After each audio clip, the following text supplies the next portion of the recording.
hudu matanku kuna son su fiye da Allah da manzon Allah. Na biyar kuka wayi gari ko yan uwanku kuna son su fiye da Allah da manzon Allah. Ko na shida kuka wayi gari kuna son dukiyoyinku fiye da Allah da manzon Allah. Ko na bakwai kuka wayi gari kuna son ainihin kasuwancinku da jarinku fiye da Allah da manzon Allah. Ko na takwas kuka wayi gari kuna son gidajenku da mansions da kuka gina fiye da Allah da manzon Allah. Sai Allah ya ce to ku jira har lokacin da al'amarinsa zai zuwa gare ku, bi ma'ana ku jira azabar Allah. Duk abu kwaya ɗaya da ɗan adam mai fifita akan son Allah, to lalle har yanzu zuciyarsa akwai kasawa. Imanin ɗan adam bai kai iyaka, bai tabbata ya kai iyaka sai ya waye gari son da yake yi wa Allah ya fi son da yake yi wa komai da kowa a duniya. Shi yasa annabi tsira da aminci tabbata a gare shi wata rai cewa sabansa, imanin ɗayanku ba zai cika ba sai na waye gari ina soyuwa gare shi da Allah muke soyuwa fiye da komai. Umar bin al-Khattab radiyallahu anhu ke cewa ya Rasulullah manzon Allah, ina son ka fiye da komai a duniya amma ina son kaina fiye da kai. Annabi ya ce har yanzu Umar imanin ka bai gama cika ba. Bayan wani lokaci Umar bin al-Khattab radiyallahu anhu ya da ya ce manzon Allah yanzu ina son ka fiye da kaina, sai ya ce al'ana ya Umar, yanzu ne Umar ka zama mai imani. Sai ran da muka waye gari son da muke wa Allah ya fi son da muke wa komai da komai. So don Allah da ƙi don Allah shi yake taimakawa mai ɗan adam ya bi Allah kuma ya shiga aljanna.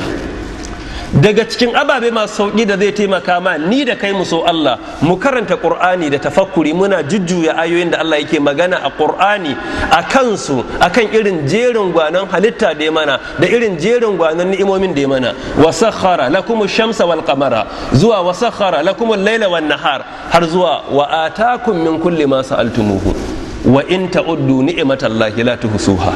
Duk duniya babu wanda ya mana gatar da Allah ya mana, babu wanda ya mana taimakon da Allah ya mana, babu mai kaunar mu yadda Allah yake kaunar mu, babu wanda ya ɗaukaka mu kamar yadda Allah ya ɗaukaka mu, babu wanda ya mana gyaɗar dogo kamar yadda Allah ya mana, ko da iyayen da suka haife mu ba su mana abin da Allah ya mana ba.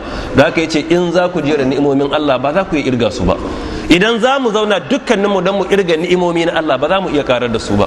Yanzu akwai ni'ima kwaya ɗaya da in ka tsaya ka kalle ta, wataƙila ni da kai ba mu taɓa tunan ni'ima ba ce a rayuwa, amma in ka tsaya ka kalle ta kana ganin ta karamar ni'ima ne amma babba ce. Amma in ka duba adadin ni'imar da Allah yake maka a wuni kwaya ɗaya ya isa mu zubar da ruwa mu sha dan farin ciki mu kare biyayya zuwa ga Allah, mu kaunaci Allah, mu so Allah fiye da komai a duniya. Wannan ni'ima kwaya ɗaya ita ce ni'ima ta numfashi da shekan iska. Ka kaddara yadda kake shekan iska, kake ɗaukan oxygen kake sheka, a duniya akwai mai iya baka wannan in ba Allah ba? Masana human anatomy, wato halittan jikin ɗan adam, har zuwa ga human physiology, yadda ainihin abubuwa ke gudana a jikin ɗan adam, suka ce a duk wuni kwaya ɗaya awa 24 mutum lafiyayye yakan sheki iska yana numfashi ya shigar ya fitar a kullun sau 24,000. To ka irga wannan ni'ima kadai ta iska a duk wuni da dare Allah ya da maka sau 24,000. Allah yana mini sau 24,000, Allah yana mar sau 24,000. Wannan kawai shekan iska. To kaddara ka hana kanka wannan shekan iska na kwatankwacin sau 124, ya rayuwa za ta kasance. Sai ka ga duk wata ni'imar duniya ba ta kai wannan iskar da muke sheka wanda Allah ya bamu ba. Duk abin da yake ni'imar duniya sai ga ya zama makaskanci idan me in aka ce dan adam baya shekan iska, baya sha'awan komai a duniya sai dai ta yaya za a yi sheki iska. Yau idan aka ce dan adam bai shekan iska, da gagga ana kai shi asibiti intensive care unit, tunanin da za a yi ta yaya za a yi a taimaka masa don iska ta rika shiga tana fita, saboda in ba ta shiga ba ta fita to babu rayuwar. To yi sau nawa ka taba zama a rayuwarka ko in zauna mu tuna mu so Allah saboda ni'ima da ya mana ta iskar oxygen kadai da muke sheka. Ka duba adadinta a cikin wuni kwaya daya, daga an hana ka ita na kwatankwacin sau 124, daga na rayuwa ta yi kunci gare ka, ta yi kunci gare ni, ta yi kunci gare shi. Sai ga wannan ni'ima kawai ta oxygen duk duniya babu wanda ya taɓa maka ni'imar da ta kai ta, banda ni'imar addinin musulunci, banda ni'ima da Allah ya maka ta lafiya gaba daya, banda ni'imar gani, banda ni'ima ta ji, banda ni'ima ta shekan iskan, banda ni'ima ta bakin cin abinci, banda ni'iman al'aurar ka ta gaba ko ta baya, banda ni'iman hannu ko kafa. Wannan ni'ima kare ta shekan iska da watakila ma baka taba tuna ni'ima ba ce. Waye taɓa maka kamar ta duniya, ko waye mini ko waye masa? Babu wanda ya taba yi shi. wannan ni'ima kawai ta shekan iskar oxygen kadai ta isa da sa mai imani ya so Allah, ta isa da sa mai hankali ya bi Allah, ta isa da sa mu fifita son Allah da kaunar Allah akan komai a zukatanmu. Banda wannan, dawo zuwa ga ni'ima na kariya da Allah yake maka daga shaidan, wanda ita ce mafi girman ni'ima da Allah yake wa mai imani. Ga ni'imar addinin musulunci, ga ni'imar Qur'ani da Allah ya bamu, ga ni'imar annabin da Allah ya turo zuwa gare mu, ni'imar abincin da kake ci, abin da kake sha, ni'imar kaya da muke sakawa, ni'imar hankali da Allah ya bamu. Duka waɗannan ni'imomi ne. Wa in ta'uddu ni'matallahi la tuhsuha. Idan za mu zauna don mu irga, ba za mu yi irga su ba. Mai ya dace mu yi sai su sa mana son Allah da kaunar Allah a zukatan mu fiye da komai da komai a duniya. Son Allah, kaunar Allah. Ibnul Qayyim al-Jawziyya rahmatullahi alaihi cikin Madarijus Salikin da Shaykhul Islam rahmatullahi alaihi cikin Majmu'ul Fatawa juz'i na 10 suka ce son Allah ga dan adam musulmi da yake yi ya kaunaci Allah fiye da komai shine asasu a amalil qulub, shine kan dukkan ayyukan zuciya da muka ambata a sati da ya gabata. Duk wani aiki na zuciya kansa shine son Allah. Me dalili? Saboda idan aka ce yau mutum babu kai zai rayu? Ba zai rayu ba. Saboda duk ayyukan zuciya na ikhlasi, takawa, tawakkali da makamantansu, matukar dan adam baya son Allah to ba za su tabbata cikin zuciyarsa ba. To daka waɗannan duk ayyuka da ke kai dan adam aljanna asalin kansu yace shine son Allah. Fukafukinsu guda biyu, na farko alkhawfu shine tsoron azaba, na biyun kuma shine arraja, kaunar rahamar Allah. Kan son Allah, fukafukin dama kaunar rahamar Allah, arraja kenan. Fukafukin hagu kuma tsoron azabar Allah. Haka lokacin da dan adam ya ce ya samu son Allah, ya zama ko mutum ne mai kaunar aljanna da tsira gobe kiyama, mai tsoron azaba da halaka gobe kiyama, ya ce to da ikon Allah ya samu kai, ya samu fuka-fuki saboda ya tashi da fi zuwa ga aljanna. Baya ga wannan, gaba na biyu, sifatun yuhibbullahu ta'ala ahalaha, siffofi da Allah yake son ma'abota wannan siffofi din. Qur'ani da Allah ya saukar mana ba ya saukar mana kawai don mu karanta ne mu ji shi kaman shafa labari shuni ba. Allah ya karanta ne don masu hankali su rika tadabburi, suna jujjuya ayoyin da Allah yake magana a Qur'ani. Afala yatadabbaruna al-Qur'an am ala qulubin aqfaluha. Allah yace mutane ba za su rika jujjuya magana da yake musu a Qur'ani ba, ko a cikin zukatansu akwai kwaduna da aka kulle zuciyar ne. Afala yatadabbaruna al-Qur'an walau kana min indi ghayri Allah lawajadu fihi ikhtilafan kathira. Mutane ba za su rika jujjuya Qur'ani ba, inda Qur'ani ya zo daga wajen wani ne ba Allah ba, da sun samu sabani da yawa a cikin sa. Don haka Qur'ani an saukar da shi ne don ya zama waraka wa abin da ke damun mu. Mu karanta shi mu duba waɗanne jama'a Allah yake so mu yi koyi da ayyukansu, waɗanne jama'a ne Allah yake kin su, yake fushi da su, mu yi ƙoƙarin nisantan su. Abin da zai baka al'ajabi ya nuna mana muhimmancin Allah yana fifita zuciyarmu da ingancinta fiye da ibadun da muke yi a zahiri. Ka duba yadda Allah ya nuna cewa daga cikin siffofin masu imani a Qur'ani, duk inda Allah ya kira yana kiran sallah, amma duk Qur'ani babu inda Allah ya ce inna Allaha yuhibbul musallina. Allah duk Qur'ani babu inda ya ce yana son masu sallah. Ka duba matsayin azumi da falalarsa, amma babu inda Allah ya ce inna Allaha yuhibbus sa'imina. Ka duba matsayin aikin hajji da matsayinsa, duk Qur'ani babu inda Allah ya kira kai tsaye ce inna Allaha yuhibbul hujjaj. Haka ka duba matsayin zakka da makamantansu da falala da ke cikin ta, amma da haka babu inda Allah ya ce inna Allaha yuhibbul muzakkina. Haka qiyamul layli babu inda Allah ya ce yana son waɗanda suke qiyamul layli. Ka duba duk waɗannan ayyuka na zahiri, Allah bai kira masu irin wannan ayyuka yake so ba. Duk jama'ar da Allah ya kira yana son su a Qur'ani, za ka ga babban abin da yasa Allah yake son su shine suna da ayyuka na zukata. Siffofin bayan Allah na kwarai na zuciya sun yi kokarin gyarawa, shi yasa Allah yake son su. Amma waɗanda suka tsaya sallah kadai, Allah bai bayyana cewa yana son masu sallah ba. Me dalili? Ba aibata matsayin sallah ba, sai dai sallar da zuciyar mutum ba ta da inganci, ba ta da amfani. Ba aibata azumi ba, amma azumin da aka yi matukar zuciyar ba a gyara ta ba yi da amfani. Ba aibata zakka ko aikin hajji ba, amma dai duka ba su da amfani matukar zuciyar nan babu ayyuka na kwarai irin na bayan Allah da muka ambata a cikin jerin gwanan ayyukan zuciya. Dalilin wannan Allah bai ce yana son su ba. Sai duk inda Allah ya kira mutanen da yake so, za ka ga aikin da suka yi babban aikin shine ingancin zuciyarsu.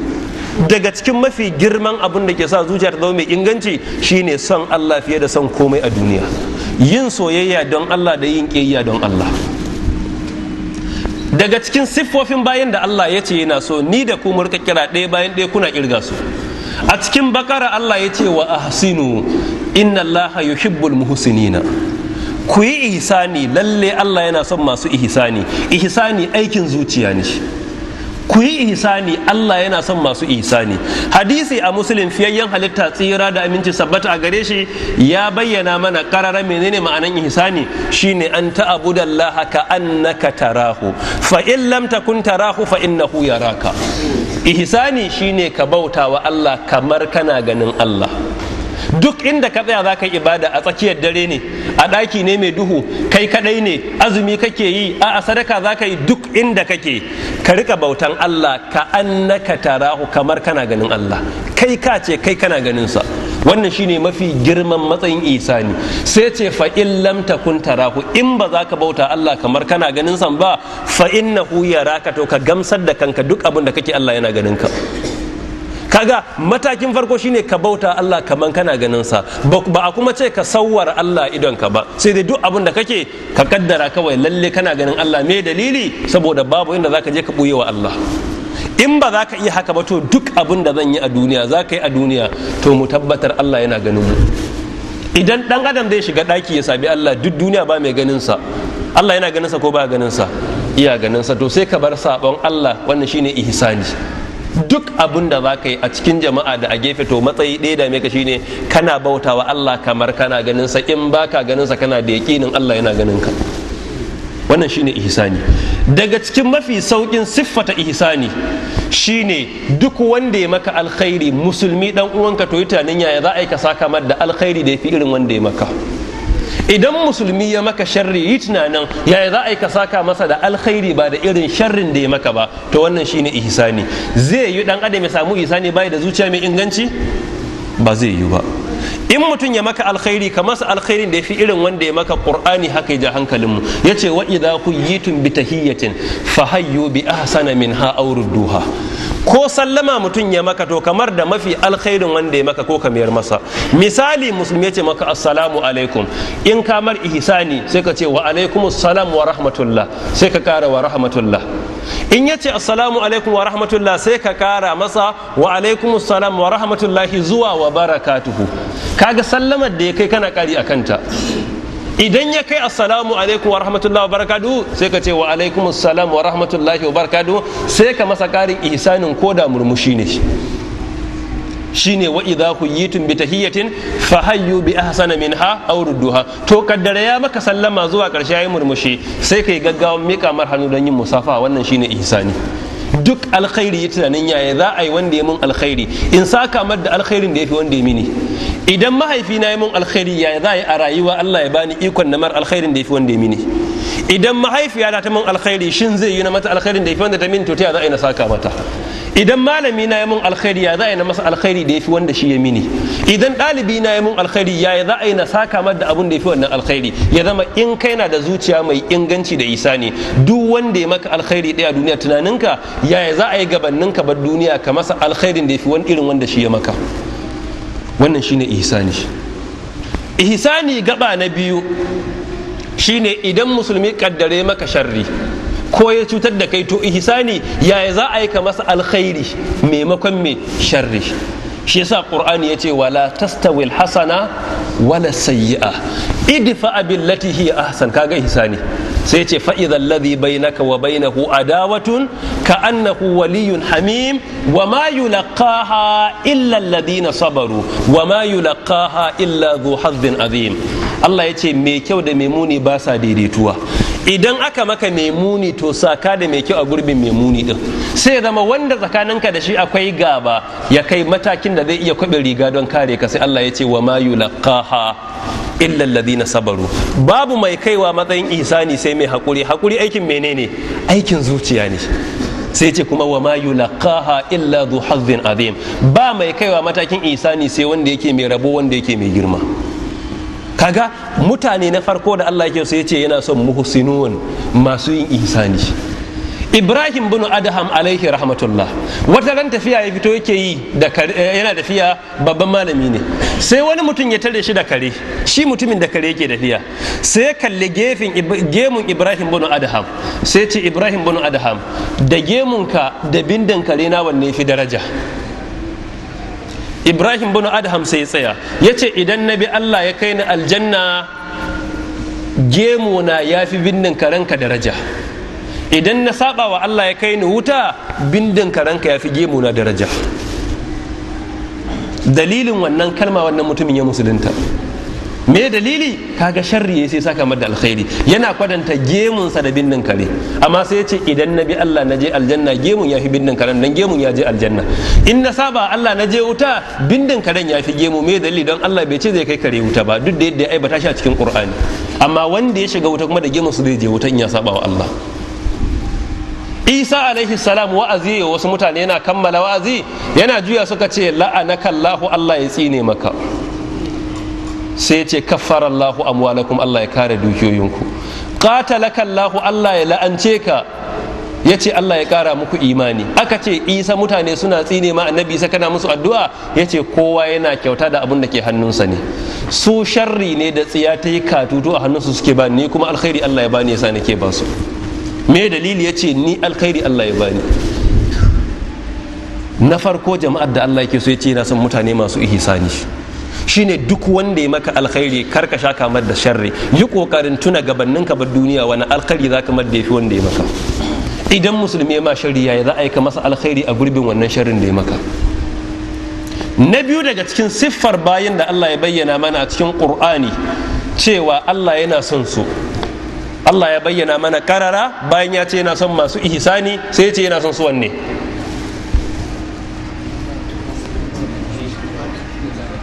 Na'am, inna Allah yuhibbu tawwabina, na biyu wa yuhibbul mutatahhirina, duka wannan a cikin sura ɗaya a Bakara. Na biyu Allah ya ce yana son jama'ar da suke tuba. Tuba aikin menene? Aikin zuciya ne. Shi yasa manzon Allah ya ce annadamu taubatun, hadisi a cikin sahiha, ya ce yin nadama akan zunubin da kai ma tuba ne. Da me ake nadama? Da zuciya ake nadama. Tuba aiki ne na zuciya. To duk mutumin da ke tuba daga zunubin da Allah ya wa Allah yana son sa. Hadisi a Muslim, Allah ya ce, annabi ya ce laulam tuznibu la dhahaba Allahu bikum wa la ja'a biqaumin yadhnibun fayastaghfiru Allah azza wa jalla fayaghfir lahum. Ya ce ba dan dai kuna yin zunubi ku nemi gafara Allah ba, da Allah ya dirka ke ku ya kawo jama'ar da za su zo duniya su saba wa Allah su nemi Allah ya gafarta musu, Allah ya gafarta musu. So jama'ar da ke tuba da zuciyarsu suke komawa zuwa ga Allah idan sun yi wa Allah zunubi, to Allah yana son su. Mu dube yadda Allah ya bayyana mana yadda yake son jama'ar da suke tuba a rayuwarsu a cikin Qur'ani. Inna Allaha yuhibbu tawwabina, bai face yana son wanda ba su yi zunubi ba zai yi ba kai zunubi ba, sai ce yana son jama'ar da suke tuba. Mun san sharɗan tuba, na farko ka yi da ikhlasi don Allah, na biyu ka ɗaura niyyar ba za ka koma zuwa ga sabon Allah ba, na uku ka yi nadama kan zunubin da ka yi, na hudu kuma ka daina sabon Allah take daga kasan sabon Allah ne, na biyar ka tuba gabanin ranka ya zo gargara ko ya zo makoshi, na shida ka tuba gabanin rana ta fito tun da take faduwa ta yamma kenan, na bakwai akwai haƙƙin wani ka mayar masa da haƙƙinsa. Wanda ya cika wannan guda bakwai ya cika sharɗan tuba, to Allah yana son sa. Jama'ar da suke tuba Allah yana son su. A koda yaushe idan zaka tuba zuwa ga Allah, kar ka duba kankantan zunubi. Manzon Allah ya ce duba girman wanda ka sabawa. Idan ka mai yiwa kawai sabon Allah ya gani ko tsireci, kada ka ce a tsireci ne kawai, a'a, duba girman Allah da babu kai ya kawo ka, ni da babu ni ya kawo ni, iyayena da babu su Allah ya kawo su. Kar ka duba kankantan zunubi, duba girman wanda ka sabawa. Haka jama'ar da suke tuba Allah yana son su. Yanzu ka kaddara kullun ka kwanta za ka bi ayyukanka tun daga sallan asuba har zuwa kwanciya, ka duba zunuban da kai wa Allah, ka duba ya za a yi Allah ya gafarta maka, ya za a yi ka tuba. To jama'ar da ke wannan Allah yana gafarta musu. Akwai musulmin da yau zai iya kwana uku bai taba zama rana ɗaya ya waiwaya waɗannan kwanaki uku da ya a baya ba, bai taba zama ya waiwaya zuwa ga awa 72 da ya duba me yi wa Allah na zunubi balle ya tuba. Ta ya zai Allah ya so shi? Ta yaya za a yi mutum ya zauna bai tuna ma ya saba Allah balle ne mai Allah ya gafarta masa kuma Allah ya so shi? Ba zai yi ba. Jama'ar da Allah yake su ne jama'ar da suke tuba zuwa gare shi. Na uku, wa yuhibbul mutatahhirina, Allah yana son mutanen da ke tsarkaka. tsarkaka na farko shine tsarkin zuciya. Duk tsarkin jiki idan babu tsarkin zuciya Allah baya son mutum. Ko da mutum a cikin kogi yake kwana yake wuni, matukar bai tsarkake zuciyarsa ba Allah baya son sa. Mu duba cikin suratul tauba da Allah ya bamu labarin masallacin Quba, yace la taqum fihi abada, la masjidun ussisa ala taqwa min awwal yawmin ahaqqu an taquma fihi rijalun yuhibbuna an yatatahharu wallahu yuhibbul mutahhirin. Jama'ar da suke da tsananin tsarki su Allah yake so. Tsarki na farko shine taharatul qalb, tsarkin zuciya. A zuciyar mutum ya tabbatar a cikin zuciyarsa babu kafirci, babu munafurci, babu annamimanci, babu giba, babu hassada, dukkan ciwo da ke bata zuciya dan adam ya tabbatar ya tsarkake zuciyarsa daga wannan ciwo. To matukar ka tsarkake zuciyarka daga irin waɗannan cututtuka, to Allah yana son zuciyarka.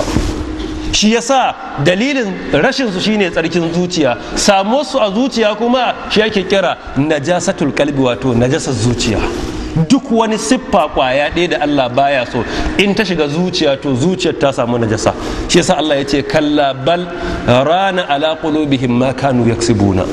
Zuciyar tun tana najasa har ta kai matakin da za ta yi tsatsa.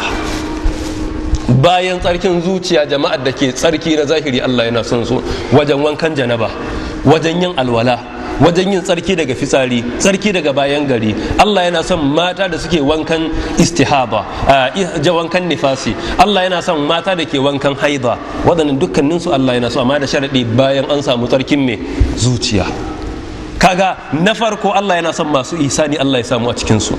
Na biyu Allah yana son jama'ar da ke yawan tuba aikin zuciya ne, Allah ya samu a cikinsu. Na uku Allah yana son mutanen da ke tsarkake zukatansu, tsarkake zuciya aikin zuciya ne, Allah ya samu a ciki.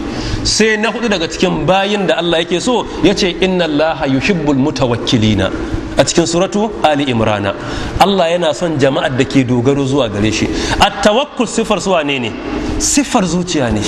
Wannan shine na nawa? Shine aiki na hudu da Allah yake so. Jama'ar da ke dogaro zuwa ga Allah, to Allah yana son su. Dan adam ba zai iya dogaro ga Allah ba matukar zuciyarsa babu imani. Wanda ke iya dogaro ga Allah shine mutumin da ya cika imani a cikin zuciyarsa. Ibn Uthaymeen rahimahullah yace at-tawakkul shine sidqul itimadi ala Allah fi jalbil manafi wa daf'il madar ma'a fi'l al-asbab.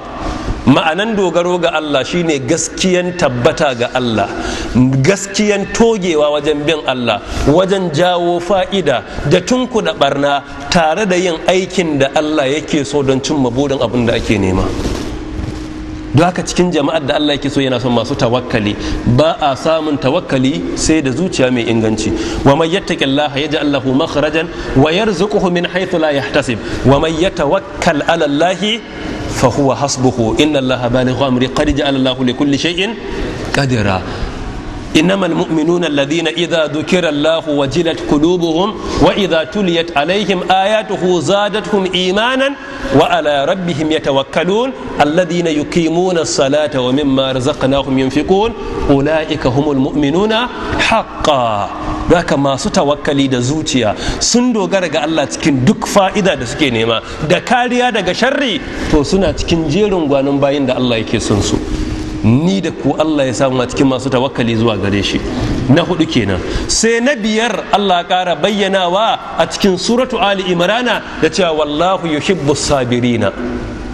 Allah yana son mutane masu haƙuri. Haƙuri aikin menene? Aikin zuciya ne. Kaga har yanzu ba mu samu ayar da Allah ya ce inna Allaha yuhibbul musallina ba mu samu ayar da Allah ya ce inna Allaha yuhibbus sa'imina ba mu samu ayar da Allah ya ce wallahu yuhibbul hujjaj ba. A'a, inna Allah wallahu yuhibbul sabirin, inna Allaha yuhibbul muhsinin, inna Allaha yuhibbul tawabina wa yuhibbul mutatahhirin, inna Allaha yuhibbul mutawakkilina. Har a yanzu ayyukan zuciyar nan su ne mutanen da Allah ya ce ke so, masu damuwa da tsarkake zuciyarsu da gyara alaka tsakaninsu da Allah. Har yanzu su Allah ya gaya mana yake so. Don haka na biyar shine abin da Allah ya gaya mana cewa me wallahu yuhibbus sabirin. Allah yana son mutane masu haƙuri. Haƙuri kuma daman shine habasun nafsi ala thalathati umurin, tarbiyyantar da kai akan ababe guda uku. Na farko tarbiyyantar da kai wajen bin Allah, duk wahalan bin Allah a bi Allah din. na biyu tarbiyyantar da kai wajen nisantan sabon Allah, duk daɗin sabon Allah a nisanci sabon Allah din, kamar yadda Yusuf alaihi salam yayi wa laqad hammat bihi wa hamma biha laula an ra'a burhana rabbi kadhalika linasrifa anhu as-su'a wal fasha innahu min ibadina al-mukhlasin, har zuwa yace rabbi sijnu ahabbu ilayya mimma yad'unani ilay wa illa tasrif anni kaydahunna asbu ilayhinna wa akum min al-jahilin. Hakuri irin na Isma'il da Ibrahim ke ce masa ya bunayya inni ara fil manami anni azbahuka fanzur madha tara qala ya abati if'al ma tu'mar satajidni insha Allah min as-sabirin. Kaga me ya kira? Hakuri ya kira.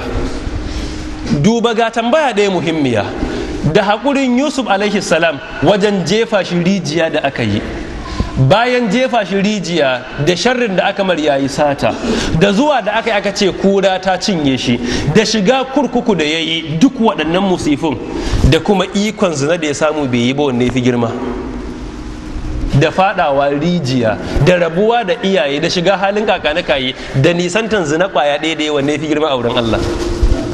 Nisantan sabon Allah da yi. Me dalili? Saboda wannan jarrabawan bayi da zaɓi a kai, amma wannan zina kuma iya da iko. Na farko nan da aka kira shi gare shi mace ce ta kira shi da kanta. Na biyu zatu mansabin wa jamalin, gaba na gaba mijinta bai da gira, gaba na gaba kuma mace ne mai matsayi kuma kyakkyawa, wa ma'a zalika sai toge. Wannan jefa shi rijiya kuma bai da zabi akai. Da wannan Sheikhul Islam cikin Majmu'ul Fatawa yace hakurinsa akan sabon Allah ya fi hakurinsa kan wancan musifan da Allah ya dora masa. Me dalili? Don wannan iya da zabi amma sai ya zabe bi Allah. Kaga yanzu hakuri akan talauci idan Allah dora maka wajibi ne, saboda in baka hakurin ba me zaka yi? Tarela mutum zai tara mutu komi. To wannan hakurin akan talauci bai kai hakurin da kai ba akan samun naira 10 da sabon Allah da kake dauka, ga naira 10 na haramun kace a'a, to duk hakurin talauci da kai bai kai na kauce wannan naira 10 ba, saboda wannan hakurin talauci dole ne, wancan kuma kana da iko ne baka yi ba. So da haka wallahu yuhibbu sabirina, jama'ar da suke masu hakuri wajen nisantan sabon Allah yana son su. Bayan nan jama'ar da ke hakuri kan abin da Allah ya kaddara musu, mai daɗi ko mara daɗi, to da ikon Allah, Allah ya ce yana son su. Da haka son kaga a yanzu Allah ya ce yana son masu hakuri, amma har yanzu ba mu samu inda Allah ya kira kai tsaye ya ce ina son masu kiyamun laili ba. Me dalili? Don kiyamun laili matukar babu zuciya mai inganci bai da amfani. Sai na shida waɗanda jama'a Allah yake so, mun kira guda nawa ne yanzu? Guda 5. Na shida Allah ya kira yana son mutane masu adalci. fa in ja'uka fahkum bainahum aw arid anhum wa in tu'rid anhum falan yadurruka shay'a fa in hakamta fahkum bainahum bil qist inna Allaha yuhibbul muqsitina. Jama'ar da suke da adalci Allah yana son su ne na nawa? Na shida. Shi yasa Allah ya nuna adalci siffa ce ta imani. Shi yasa ya ce wal kafiruna humuz zalimuna. Babu dama ka samu adalci sai da ingancin zuciya. Duk zuciyar da ba ta da inganci ba za ta iya yin adalci ba. Don haka adalci aikin zuciya ne. Shi yasa Allah ya ce yana son masu adalci. Adalci mai sauki, duba tsakanin matanka guda biyu, kana adalci wajen raba musu kwanaki, wajen ba su pocket money, wajen ba su kudin cefane, shin kana adalci? Akwai abun da Allah ba zai tambaye ka ba wajen kusantan su, wannan ba a wajabta maka cewa dole in ka kusanci wannan iyalin sai ka kusanci wannan ba, amma cikin abun da kake da iko wajibi sai ka yi adalci. Kuma cewa ba a wajabta maka ba bai kuma zama dade ka kaurace wajen mace ɗaya kuma ka walakantar da wata baka kusantanta ba. So da ka kwatanta tsakanin iyalai kadai, mutane nawa ke iya adalci? Mutanen da ba sa adalci za ka samu wannan sallah, wani yana zakka, wani duk shekara zai aikin haji, amma idan ka je gidansa ya bar mace ɗaya kal mu'allaka, yadda ka san azara ce a rataye a sama, kawai ba matar gidan ba. Shi yasa jama'ar da ke adalci Allah yana son su. Zuwa ga iyalanka, 'ya'yanka, kana adalci tsakanin su ko kana fifita 'ya'yan wannan ɗaki akan wannan 'ya'yan wannan ɗakin? Zuwa ga jama'ar da za a ba ka jagorance su, mutum 10 ne, mutum 100 ne, mutum miliyan 1 ne, mutum miliyan 4 ne, mutum miliyan 5 ne, shin kana adalci? Wannan shine karkashin distributive justice. Distributive justice shine duk jama'ar da ke karkashin ka sai ka yi adalci wajen kula da su tare da kula da damuwar kowa, ka biya mar bukatarsa. Wannan wajibi ne akan duk wani wanda yake sama da al'umma, wajibi ne adalci. Don haka jama'ar da ke adalci Allah yana son su. Mu duba irin adalci na manzon Allah, tsira da aminci su tabbata a gare shi. haka na shida jama'ar da suke adalci yana son su. Na bakwai jama'ar da ke koyi da annabi tsira da aminci sabbata a gare shi Allah yana son su. Nan mako ma ali ibrana qul in kuntum tuhibbuna allaha fattabi'uni yuhibbukum allahu wa yaghfir lakum dhunubakum. Inda gaske ne kuna son Allah, manzon Allah ka ce to su bi ka. Duba irin zuciyar manzon Allah tsira da aminci sabbata a gare shi. Babu irin azaba da bai sha ba a garin Makka, babu irin cutura da masa ga garin Makka, ba abin da ba a yi ba. Lokacin da ya zo garin Makka aka ce yace mata da nuna anni fa'ilun bikum, suka ce akun kharim wa ibn akhin karim, sai yace idhabu fa antum talaqa. Shine Sheikh Salman cikin littafin Ma'al Mustafa yace duba irin wannan zuciyar, cutar wanda aka yi manzon Allah tsawon shekara 13, amma take sai yace ya yafi. Me dalili? Saboda haka zuciyarsa take. Bin manzon Allah da aka ce mu yi ba ya ta'allaka a sallah bane, tare da cewa sallar na ciki. Ba ya ta'allaka a aikin haji bane, tare da aikin haji na ciki, don ya ce khudhu anni manasikakum. A sallah ya ce sallu kama ra'aytumuni usalli. Amma biyayya da zuciya irin ta manzon Allah, tsira da aminci sabbata a gare shi, muhimmancin sa yafi dukkan waɗannan ibadu na zahiri shi. Yau mun fi damuwa da biyayya gare shi a sallah, da a saka sutura, da a yin zakka, da a yin aikin haji, amma zukatan musulmai da yawa ba sa kama da irin zuciyar annabi tsira da aminci su tabbata a gare shi. A bangaren ihsani, a bangaren haƙuri, a bangaren tawakkali zuwa ga Allah, a bangaren tuba zuwa ga Allah. Duba bangaren tuba me fada? Yace ayyuhan nas tubu ila Allah wa astaghfiru fa inni qad atubu ila Allah wa astaghfiru fi yawmin 100 marra. Yace ya ku mutane ku tuba zuwa ga Allah, ku nemi gafaran zunubanku. Ni ina tuba ina koma zuwa ga Allah, ji manzon Allah a kowane wuni sau 100 yake tuba zuwa koma zuwa ga Allah. A kowane wuni yana aikata wannan sau 100 ne, sallallahu alaihi wa sallam. To duba tuban nan yanzu haka muke yi. Sau nawa ka zauna ka tuba zuwa ga Allah ma sau 3? Ba fa kawai ya ce astaghfirullah ba fa, a'a ya ware lokaci dan ya tuba zuwa ga Allah sau 100 yake yi kullum a rayuwarsa. Ya ware lokaci ya ce ya tuba zuwa ga Allah na zurban da yana yi sau 100. Duba haƙuri irin na manzon Allah, tsira da aminci su tabbata a gare shi. Duba tawakkali irin nasa. Mu duba dawowansa daga zatun riƙa da aka daga me za a kashe shi, me aka tambaye shi? Mayyam na uka minni ya ce Allah, saboda me? Saboda tawakkali. Duk waɗannan su ne irin ayyuka da Allah yake so. Don haka son manzon Allah da ake so, da bin manzon Allah da ake so, ya dace mu fara bin sa a zuciya sai mu bi shi kuma a zahiri shi. Me dalili? Don spiritual biyayya zuwa ga annabi tsira da aminci sabbata gare shi tafi physical biyayya. Zukatanmu mu rika koyi da irin zuciya irin tasa, to wannan shine abu iri na farko da ake bukata mu yi. Sallallahu alaihi wa sallam. Mun kira na nawa kenan? Na'am? Na 7. Da ikon Allah sai na 8. Yace inna Allaha yuhibbul muttaqina. Allah yana son mutane masu takawa. Taqawa ga definition ya talibun habib, an taf'al ta'atallah ala nurin min Allah tarju thawaballah wa an tatruk ma'asiyatallah ala nurin min Allah takhafu iqaballah. Taqawa aikin menene? Aikin zuciya ne, sai Allah ya ce lalle iya son mutane masu taqawa. Ka duba fa har yanzu fa Allah bai kira ayar da yace yana son ba masu ciyarwa fi sabilillahi ba. Me dalili? Don ciyarwa matukar zuciya ba ta da inganci bai da amfani a wurin Allah. Don haka na 8 ya ce mutane masu takawa yake so. Ma'anan takawa cikakkiyar biyayya zuwa ga Allah, a cikin yi da bari kawai ba wanda muke koyi da shi sai annabi tsira da aminci su tabbata a gare shi. Don haka Allah iya son mutane masu takawa. Mu duba irin takawa ta fiyayyen halitta, tsira da aminci sabbata a gare shi. Wa ma'a zalika Allah ya ce ya ayyuhan nabiyyu taqillaha wa la tuti'ir kafirina wal munafiqina. Duk da takawarsa Allah ya ce ya kai annabi wa Allah takawa. Sahabbai annabi ya tara su ya ce usikum bi taqwallah was sam'i wat ta'a. Da haka mutane 8 Allah yana son mutane masu takawa. Sai siffa ta tara a Qur'ani irin jama'ar da Allah yake so, su ne jama'ar da suke da haɗin kai tsakaninsu. Me ke haɗa kai? Shine haɗuwan zuciya. Idan zuciya manufarta ba ɗaya bane to kai baya haɗuwa, amma matukar zuciya manufa ɗaya ne, kai zai haɗu ko ba zai haɗu ba? Kai zai haɗu. Shi yasa hatta sahabbai da suka samu rarrabuwar kai a yakin Uhud sai Allah ya ce minkum may yuridu dunya wa minkum may yuridu al-akhirah. Wannan shekarar rarrabuwar kai. Annabi ya ce ku zauna kan dutsen nan, ko me yake faruwa kada ku sauko. daga ganin sabbai sun yi nasara sai wasu suka sauko. Shugaban ya ce ku tsaya, nabi ya ce mu tsaya, suka ce ana mana batanul aswad ne, bakin ciki za mu sauka. Suna saukowa daga nan kuma Allah ya dora makiyansu a kansu. Me dalili? Saboda zuciya ta rabu. Shi yasa da Allah ya kira haduwan zuciya sai Allah ya ce inna Allaha yuhibbul ladina yuqatiluna fi sabilihi saffan ka'annahum bunyanun marsus.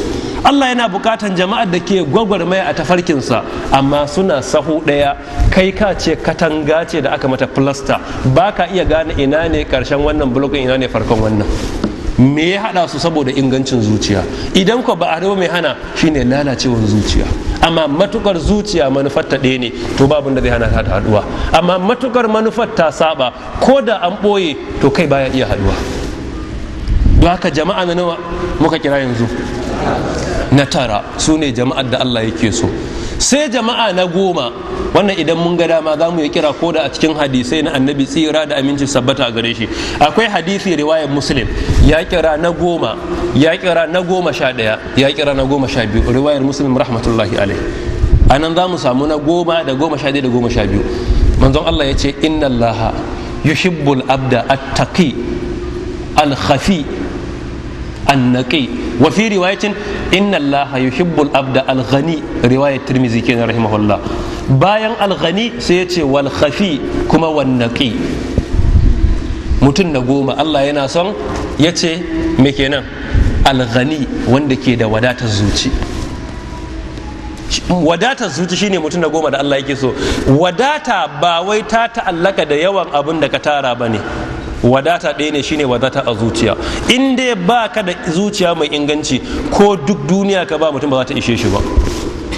Musamman siffar ɗan Najeriya da aka bara, an taɓa zan ɗan Najeriya wai gashi nan a kansa ya ɗauko giwa a matsayin nama, ga shanu, ga raƙuma duka a kansa, ga tumaki, ga awaki, iya tafiya kuma sai ya ga fara sai tsuguna zai ɗauka, kuma a kansa ga shanu da raƙuma, amma farar ma bai batta ba. Me dalili? Saboda rashin wadatan zuci. Amma waɗanda Allah yake so da ya kira alghani shine ghinan nafs, wadatan zuciya. In dai mutum bai da wadatan zuciya, wai yana so ya samu duniya ne, in ya same ta har ya kai matakin da zai ce ta isa, to har yau a duniya ba a samu wanda ya ce ta isa ba. Har yau a duniya ba a samu wanda ya ce ta isa ba, in dai babu wadatan zuci. Amma idan akwai wadatan zuci, dan abin da Allah ya baka bai wuce naira 30,000, 40, 50 a wata ba, sai ya biya maka bukata fiye da wanda ke samun miliyan 50 a wata.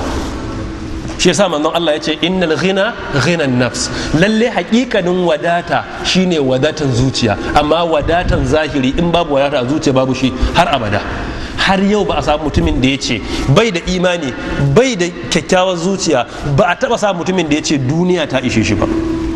Duk yadda ya tara ta ba a ce ta ishe shi ba. Duba arziki na manya-manyan mutane a duniya irin su Bill Gates, wanda ake ga ko ya zama shine the most richest mutum a duniya ko second most richest mutum a duniya, amma har a yanzu bai ce dukiyar ta ishe shi ba.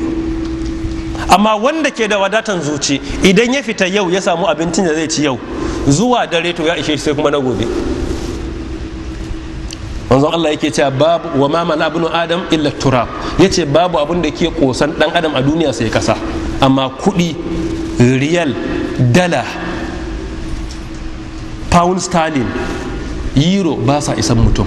Me zai taimake su ishe shi? Shine zama zuciyar tasa Allah ya sa mata wadatan zuci. Idan ya samu wadatan zuci, in ya samu abincin da zai yi wata 5 yana ci, sai ya karar da shi a yau zuwa gobe, in ya ci ne da gobe sauran sai ya taimaki wani. Me dalili? Wadatan zuci kenan. Manzon Allah fa ya je aikin haji, duba wadatan zuci. A gidansa ba yi da abin da za a ci na kwana biyu awa 48. Ga hadisi a Bukhari, ma shabiya alu Muhammadin yaumaini mutatabi'aini hatta qurida. Ba a taba goshin kwana biyu a gidansa ba har yabar duniya. Amma ran da ya samu arziki yana zuwa aikin haji, sai gashi maimakon ya yanka hadaya rago daya, raƙumi mutum 6 ko 7 ke yankawa, amma shi kadai sai yanka hadaya raƙumi 100. Amma gidansa ba taɓa koshi kwana biyu ba, amma sai yanka raƙumi 100 sai ya raba naman fi sabilillahi wa mabukata. Me dalili? Wadatan zuci. In babu wadatan zuci, sai ya sayi rago ɗaya sai ya yanka, sai ajiye raƙuma 99 da kuma ɗan ƙarin burbuɗin cikon ragon da aka yanka. Amma me yasa ya sacrifice me yake da shi? Wadatan zuciya. shi yasa hakikanin tsuntsu mai wadatan zuci shine hakikanin halitta mai wadatan zuci shine tsuntsu. manzo Allah yake cewa law tawakkaltum ala Allah haqqa tawakkulihi la rizqtum kama yarzuqu at-tayr taghdu khisaman wa taruhu bitanan. inda za ku waye gare ku wadata zuwa ga Allah, hakikanin wadatuwa da dogaro zuwa ga Allah, da Allah ya ciyar da ku yadda yake ciyar da tsuntsu. Tsuntsu zai waye gari ya ci abinci ya koshi ya cika ko ainihin kotonsa ya zo ya ba wa 'ya'yansa. A duk gidan tsuntsu babu sto ɗin ajiye abinci, amma da safe na karya sai ya nemo ya ba wa 'ya'yansa. Kaga wannan shine wadatan zuciya. da haka mutum na goma da Allah yake so shine mutumin da yake tilasta kansa, ba wai zai bi son ransa ba. Duk karamin abin da Allah ya bashi na arziki zai tilasta kansa ya wadatar da kansa cewa wannan ya ishe shi. Yau wani banɗakinsa kadai da yake biyan bukata ya isa ya saya ma fege gina maka gida. A Najeriya recently an samu wanda ya gina gida ya kashe wa kowane banɗaki 40 miliyan naira. Kaga miliyan 40 banɗaki ɗaya ta kai ta gina maka gida, ta saya ma fili, ta gina gida, ta saya ma abin hawa, ta ma jari, kai ba ma jari ba har kai ai miliyan 10 ishe ka wannan gaba ɗaya. Amma me yasa yau wani yake gidan haya kuma ya fi shi kwanciyar hankali? Wadatan zuci. Akwai wani babban mutum mai kuɗi a ƙasar nan, dan ana magana suka fi kowa kuɗi a Najeriya, iya da kuɗin sai dai bai da kujerar mulki.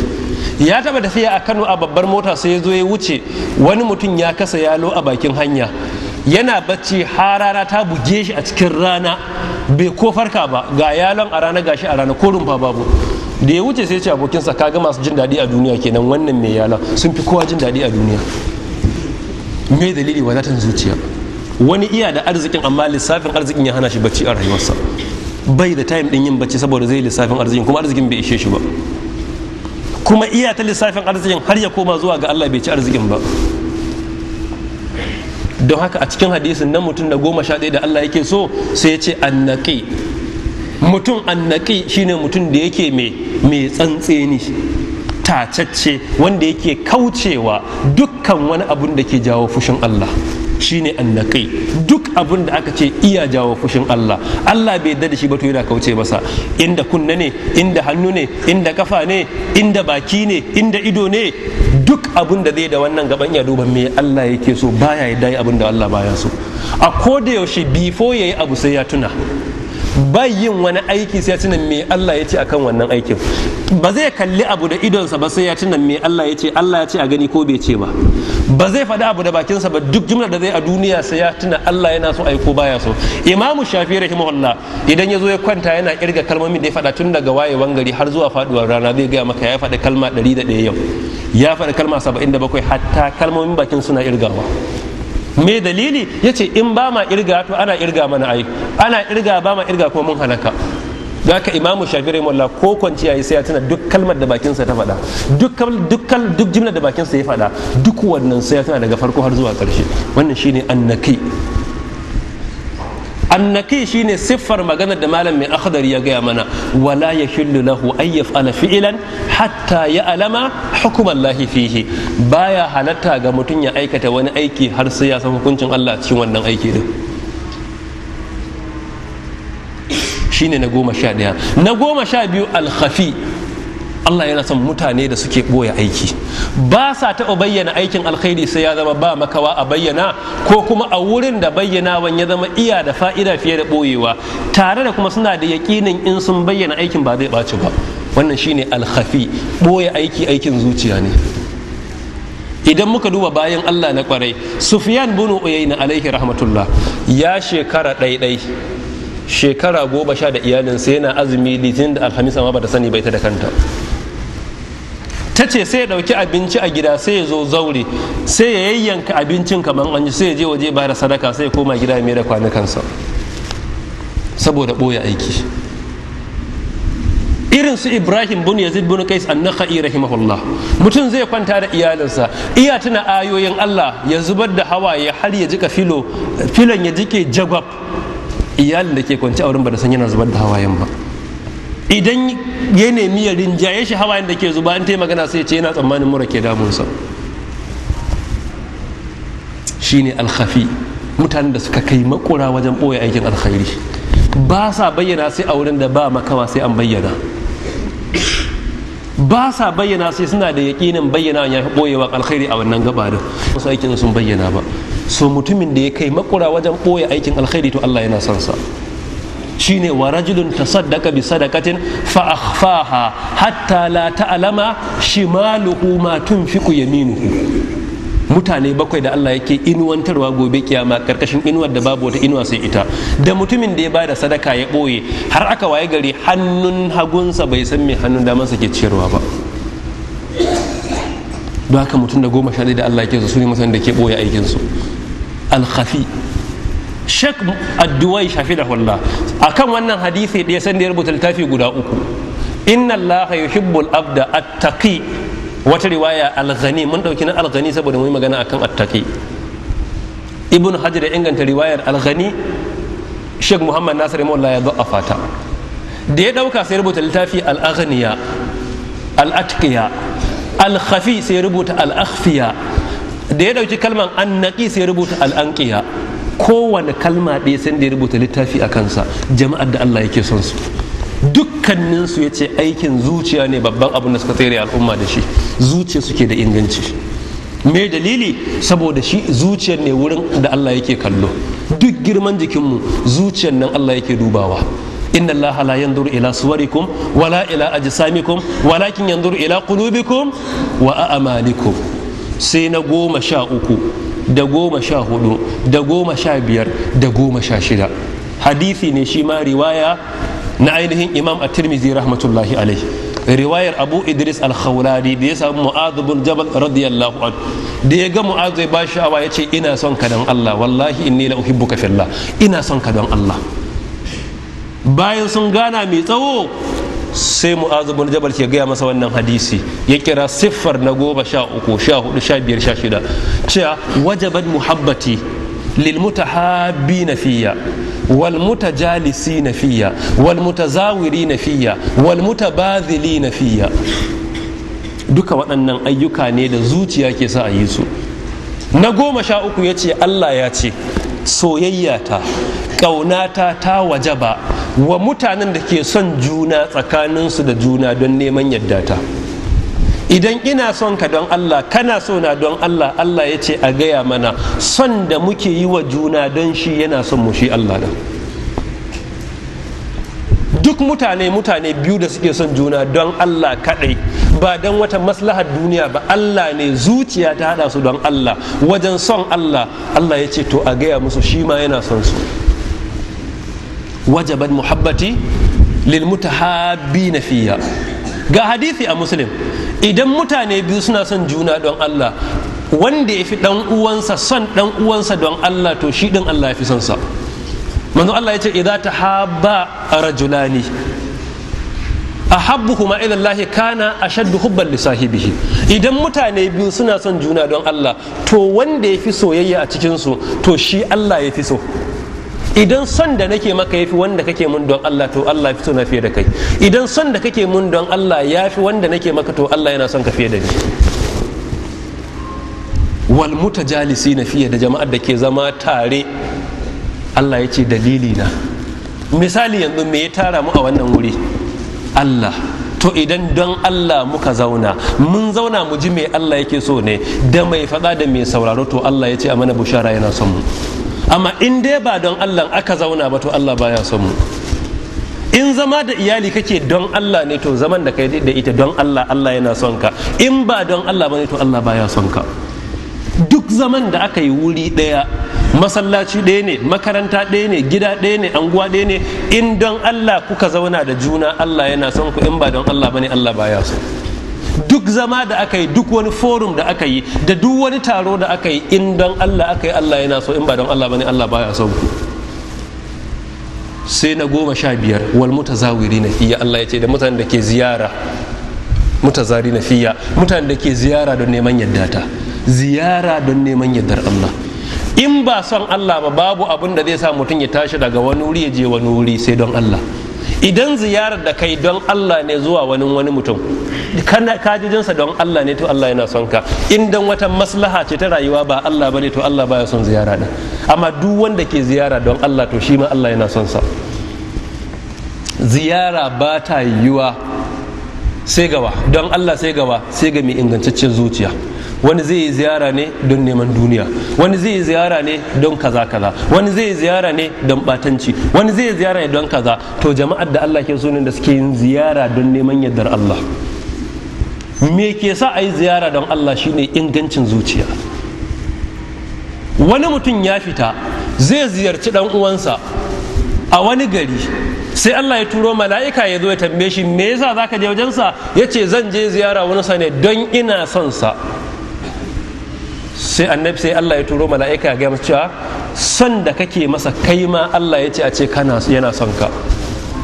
Annabi ya ce yuhibbuhu Allahu azza wa jalla kama ahabbtahu, yuhibbuka Allahu azza wa jalla kama ahabbtahu. Allah yana son ka kamar yadda kake son wanda zaka ziyara da shi din. In dai don Allah ka je wajen ziyara to Allah yana son ka. Sai na 16, jama'ar da ke yin aikin alkhairi su yi spending dukiya mai yawa don Allah amma babu wanda ya sani. Mutanen da aikin alkhairi baya gajiyar da su, zai iya yi da dukiya, zai iya yi da jikinsa, zai iya yi da iliminsa, zai iya yi da dabararsa, kuma bai dame shi da sai ka sani ba. Damuwarsa ya yi don Allah ne. Musamman abin da ya mallaka zai kashe don Allah, babu ma wanda ya sani. Wannan shine na nawa? Na 16. Kaga Allah bai ce me? Bai ce inna Allah yuhibbul munfiqina ba. Anan me ya kira? Mutabadhilin. Tabazul shine jama'ar da ba sa gajiya da yawa addini hidima da duke su, amma ba su yi dan a yabe su ba sa ma so ka sani balle ka yabe su. Mun ga irin sadaka na bayin Allah da Imam Zahabi rahimahullah kawo tarihin cikin Sirru Alamin Nubala. Mutum da zai waye gari duk dare ɗaya kai sadakan buhun abinci gida 100 a gadon bayansa, amma wanda ya yi wa sadakan abincin ma bai sani ba, shi kansa wanda aka ba a so ya sani. Sai na 17 mutanen da Allah yake so, hadisi ya ƙara bayyanawa cikin riwaya na Imam Bukhari rahimahullah cewa ahabbun nasu inda Allah azza wa jalla anfa'uhum. Mutanen da suka fi kowa soyuwa a wurin Allah su ne mutanen da suka fi kowa amfani a cikin society. Jama'ar da duk damuwar society a kansu take, to Allah yana son su fiye da kowa a society. Sai ka duba a kowane society, anguwa ne, gari ne, ƙasa ne, su wane ne suka fi amfanar da musulmai, su wane ne suka yi fi addini hidima. To jama'ar da suka fi kowa amfani wa musulunci sun fi kowa soyuwa a wurin Allah.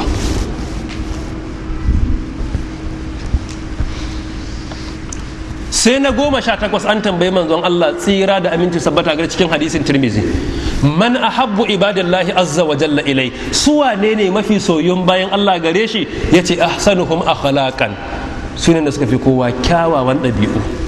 Yau ina kyawawan ɗabi'u suke tsakanin musulmai? Kyawawan ɗabi'u ba su ne irin kunya, tausayi, adalci, riƙon amana, haƙuri, kawaici, ƙarancin magana, yawan murmushi, rashin shiga abin da bai shafe ka ba. Iya daga cikin mafi kyan ɗabi'u shine kada ka shiga abin da bai shafe ka ba. Min husni islamil mar'i tarkuhu ma la ya'nihi. Shekul Sabra Ibrahim ke cewa wannan shine sulisin musulunci, 1/3 kashi da cikin 3 musulunci shine duk abin da bai shafe ka ba, babu Allah a cikinsa, ba harkar addini bane, ba ruwanka da shi. Sai ka bawa kasuwa muhimmanci kake aika sautu. Sai na 10 nawa? Na 19 hadisi ne riwayar Bukhari da Muslim, Allah ya gafarta musu. Shine mutumin da ke son Allah da sunayen Allah da siffofinsa. Ka so sunan Allah da siffar Allah kada yana sa Allah ya soka. Ka tuna ar-Rahman, duba irin rahamomi da ya mana. Ar-Rahim, duba irin rahamomi da ya mana. Al-Ahad, duba yadda ya kadaita. As-Samad, duba yadda yake biya mana bukatu. Lam yalid bai aihu ba, wa lam yulad ba aife shi ba. Waɗannan son su kada yana sa Allah ya soka. Wani mutum ya waye gari kullum ya tashi sallah iyayi wa sahabbai limanci, idan ya karanta fatiha ya karanta sura yana kammalawa, misali ya karanta qul ya ayyuhal kafiruna, a raka'a daya sai ya karanta qul huwallahu ahad Allahu samad lam yalid wa lam yulad wa lam yakul lahu kufuwan ahad. A raka'a ta biyu misali ya karanta fatiha ya karanta idza jaa sai ya kara qul huwa. Kada raka'ar farko ya karanta sabbi, in ya kammala bayan fatiha sai ya kara qul huwa. Raka'a ta biyu yayi fatiha misali ya suratul gashiya sai ya kara qul huwa. Sai ya kawo karar sojan manzon Allah, shi kullum kowace raka'a in yayi fatiha yayi sura sai yayi kulhuwa. Sai ya kawo manzon Allah karar, manzon Allah ya ce a kira shi, sai aka kira shi. manzon Allah ya ce me yasa kake yi? Ya ce abin da yasa nake yi shine naga cikin surar an kira Allahu al-ahad as-samad lam yalid wa lam yulad wa lam yakul lahu kufuwan ahad. Naga sunayen Allah ne manya da siffofinsa, shi yasa sai in ke son surar, ina son surar saboda abin da ta kunsa. Sai manzon Allah yake cewa a gaya maka Allah yana son ka kamar yadda kake son surar. A wata riwaya annabi ya ce ku ce hubbuha adkhalahu Allahul janna, son surar ya shigar da shi aljanna. Ba shi labari shi dan aljanna ne saboda ya so kul huwallahu ahad. Kawai ka waye gari ka zauna ka rika bin sunayen Allah, kana ga sunayensa al-aziz, al-ghafur, al-jabbar, al-mutakabbir, ka bi su a nitse kana bin ma'anar kowanne, to son wannan kadai zai iya kai mutum aljanna. Yau rashin sanin hakikanin ma'anan sunayen Allah ya sa ba a ba wa Allah irin haƙƙin da ya dace. Ma qadarullah haqqa qadrihi. Manzon Allah ya tsaya ya ce sammai bakwai da kasai bakwai, gobe kiyama haka Allah yake rike su a hannunsa. Annabi sai haka da hannunsa ya rufe sai ya bude, ya qadiduhuma wa yabsutuhuma, yace sammai kasa bakwai da kasai bakwai, haka Allah yake rike su. Yace anal jabbar ainal jabbarun anal mutakabbir ainal mutakabbiruna. Duk fasan mai bakwai da kasai bakwai haka yake damke su, yadda kake danke watakila kwabo ɗaya a hannunka, ko kasa da haka ko ma sama da haka zan ce. To waɗannan su ne irin siffofin bayan da Allah yake so. Jama'a abin al'ajabi, duk qur'ani in ka bi ka duba matsayin sallah da aka wajafta mana, awwalu ma yuhasabu abdu yawmal qiyamah as-sala, babu inda Allah ya ce inna Allaha yuhibbul musallina. Me dalili? Saboda in zuciya ba ta da inganci sallah ba ta da amfani. Babu inda Allah ya ce inna Allaha yuhibbul abidina, masu ibada. Duk yawan ibada idan zuciya ba ta da inganci Allah baya son ibadar. Babu inda Allah ya ce inna Allaha yuhibbus sa'imina, don duk yawan azumi in zuciya ba ta da inganci wannan ba su da amfani. Waɗannan su ne siffofin bayin da Allah yake so. Ni da ku Allah ya samu a cikin waɗannan bayi da. Dan adam wajibi ne abinda Umar bin Al-Khattab ke faɗa, hasibu anfusakum qabla an tuhasabu. Ku yi wa kanku hisabi gabanin a muku kullum a rayuwarka, ka bi waɗannan siffofi, wanne ne ka cika wanne ne baka cika ba. Wanda ka cika sosai ka roki Allah ya tabbatar da kai a kai, wanda baka cika ba roki Allah ya baka ikon cikawa. Rayuwar nan mu yi ta yi wa kanmu hisabi duk awa 24, ka bi ayyukanka daga farko har ƙarshe ka ga me kai. Musamman waɗannan ayyuka, saboda kasratus sala, kasratus zaka, kasratus saum ba su suke da amfani ba, ingancin zuciya shine na farko. Maganar da Imamu Zahabi rahimahullah yake yace a duk cikin sahabbai wa yafi falala, sahabban manzon Allah da ya rayu da su waje ɗaya wa yafi falala? Abubakar Siddiq. Yace Abubakar Siddiq idan ka bi duk ayyukan alkhairi na zahiri, sahabbai akwai wanda sun fi shi. Yawan ciyarwa fi sabilillah yace Uthman bin Affan ya fi shi, Abdurrahman bin Auf ya fi shi. Yawan sallah da ibada a cikin sahabbai da yawa sun fi shi, irin su abu darda sun fi shi yawan ibada, irin su Salman al-Faris sun fi shi, su Abdullahi ibn Amr ibn al-As sun fi shi. Yawan kokari da jajirce a filin gwagwarmaya, su Khalid ibn Walid sun fi shi, su Hanzala ibn Abi Amir sun fi shi, su Julaybi ibn Mu'ayyad tarihin sanan sun fi shi. Yawan zama a karanta Qur'ani, a san Qur'ani, su Ibn Mas'ud sun fi shi, su Hudhayfa ibn al-Yaman sun fi shi, su Mu'adh ibn Jabal sun fi shi. Yawan sanin sunna, su Abu Huraira sun fi shi, su Aisha yarsa ta fi shi. To shi da mai fi kowa? Imamu Zahabi ya ce da abu ɗaya fi su ne, ya fi su da zuciya, shi yasa a wurin Allah duk sai fi su. Amma duk aikin zahiri babu wani aikin da ba za ka samu sahabbai 3, 4, 5 sun fi shi ba. Amma ta yaya aka yi duk ya fi su falala? Har annabi ya ce in akwai annabi bayan sa Abubakar Siddiq ne, ya ce dalili ɗaya ne, shine zuciyarsa ta fita su inganci. Amma duk wani aikin zahiri a duniya babu aikin da sahabbai ba su fi shi ba a cikinsa. Duk wani aiki yau zai wahala ga an ce ga hadisi rawahu Abubakar Siddiq. Iya da wahala a zo tafsirin Qur'ani ya ce Abubakar Siddiq ya ce karkashin aya kaza, sai an kira Ibn Abbas sau 10 ko sau 100. Yana da wahala ga an ce an je filin gwagwarmai Abubakar Siddiq yayi kaza. Gabanin a ciyarwan sau 1 sai an kira na Ibn Auf 10, Uthman ibn Affan 10, amma duk sabon nan ya fi su. Yace abu ɗaya ne, zuciyar. Shi yasa lokacin da ya aikin alkhairi dan takaitacce na yanta Bilal, munafukai suka ce ba don Allah yayi ba, sai Allah ya turo ansa. Yace sai yace me, sai jannabu hal atika. Kaga da tashi bansa bai ce sai jannabu ha al munfik ba, sai yace atika ta kawace, alladhi yu'ti malahu yatazakka, yana me tsarkake zuciyarsa. wa ma li ahadin indahu min ni'matin tujza sai ce illa ibtigha'a wajhi al'ala wala sawfa yarda. kaga ar-ridha ma aikin zuciya ne, al-atqa aikin zuciya ne, yu'ti malahu yatazakka aikin zuciya ne, har zuwa karshe wala sawfa yarda. ar-ridha ma aikin zuciya ne. yace to abu ɗaya Abubakar Siddiq ya fi tsere wa sahabbai da zuciya ya fi su gyara zuciya a wurin Allah duk sai ya fi su kuma sai suka tsere masa da ayyukan zahiri, da aka auna sai ya zama aikin zuciyan ya fi kowanne matsayi a wurin Allah, tare kuma da cewa zukatan nasu masu inganci ne, amma shi dai ya tsere musu.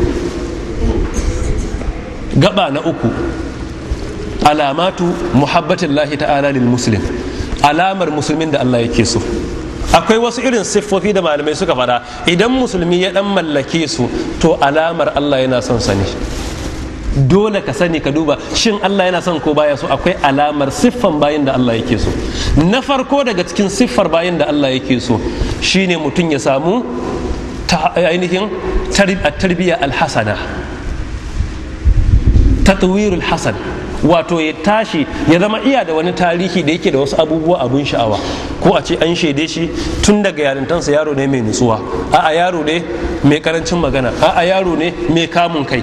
wannan ga wanda yake yarinta kenan, amma wani zai iya samun shirya a sama. me dalili? malamai suka ce saboda Allah ce me rabbana hablana min azwajina wa dhurriyyatina qurrata a'yunin waj'alna lil muttaqina imama. qurrata a'yunin tun daga yarinta har zuwa su zama kuma jagorori a cikin al'umma. bahaushe yace wai juma'a mai albarka tun daga laraba ake ganewa ko tun daga asabar ake hangota. wannan shine maganar. akwai jama'ar da daga kaga tashi ku zaka yi tsammanin alkhairi a cikin rayuwarsa gaba in shedan bai nasara akan su ba. Allah ya kare mu duka daga sharrin shaidan. na biyu daga cikin bayin da Allah yake so siffarsu shine kathratul iftila, jama'ar da Allah yake yawan jarraba su a rayuwa da musifu kala kala, to siffa ne na bayin da Allah yake so.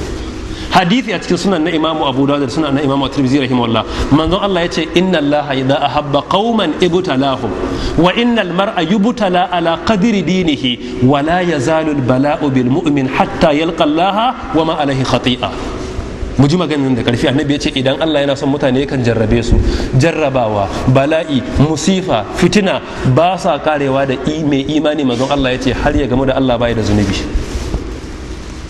a wata riwaya na hadisin Tirmidhi manzon ke cewa inna Allah idza ahabba qauman ibtalahum faman radiya falahu ridha wa man sakhita falahu as-sukhut.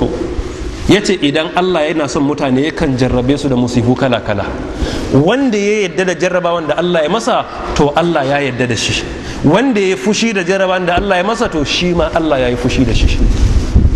so da haka alamar jama'an da Allah ya so shine kasratul iftila, yawan fitina da musifu a rayuwarsu.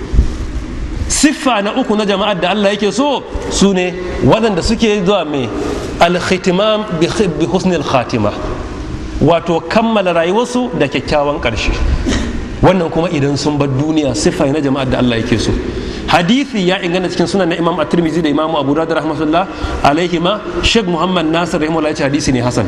manzon Allah tsira da aminci saboda gare ke cewa inna Allah idza ahabba abudan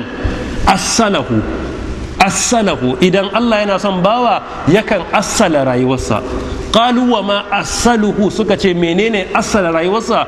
manzon Allah ya ce yuwaffiquhu Allahu azza wa jalla amalan hasana menene baina yadai ajali shi, shine mutumin sai Allah ya masa baiwa da yin wasu ayyuka na kwarai daf da barin duniyansa.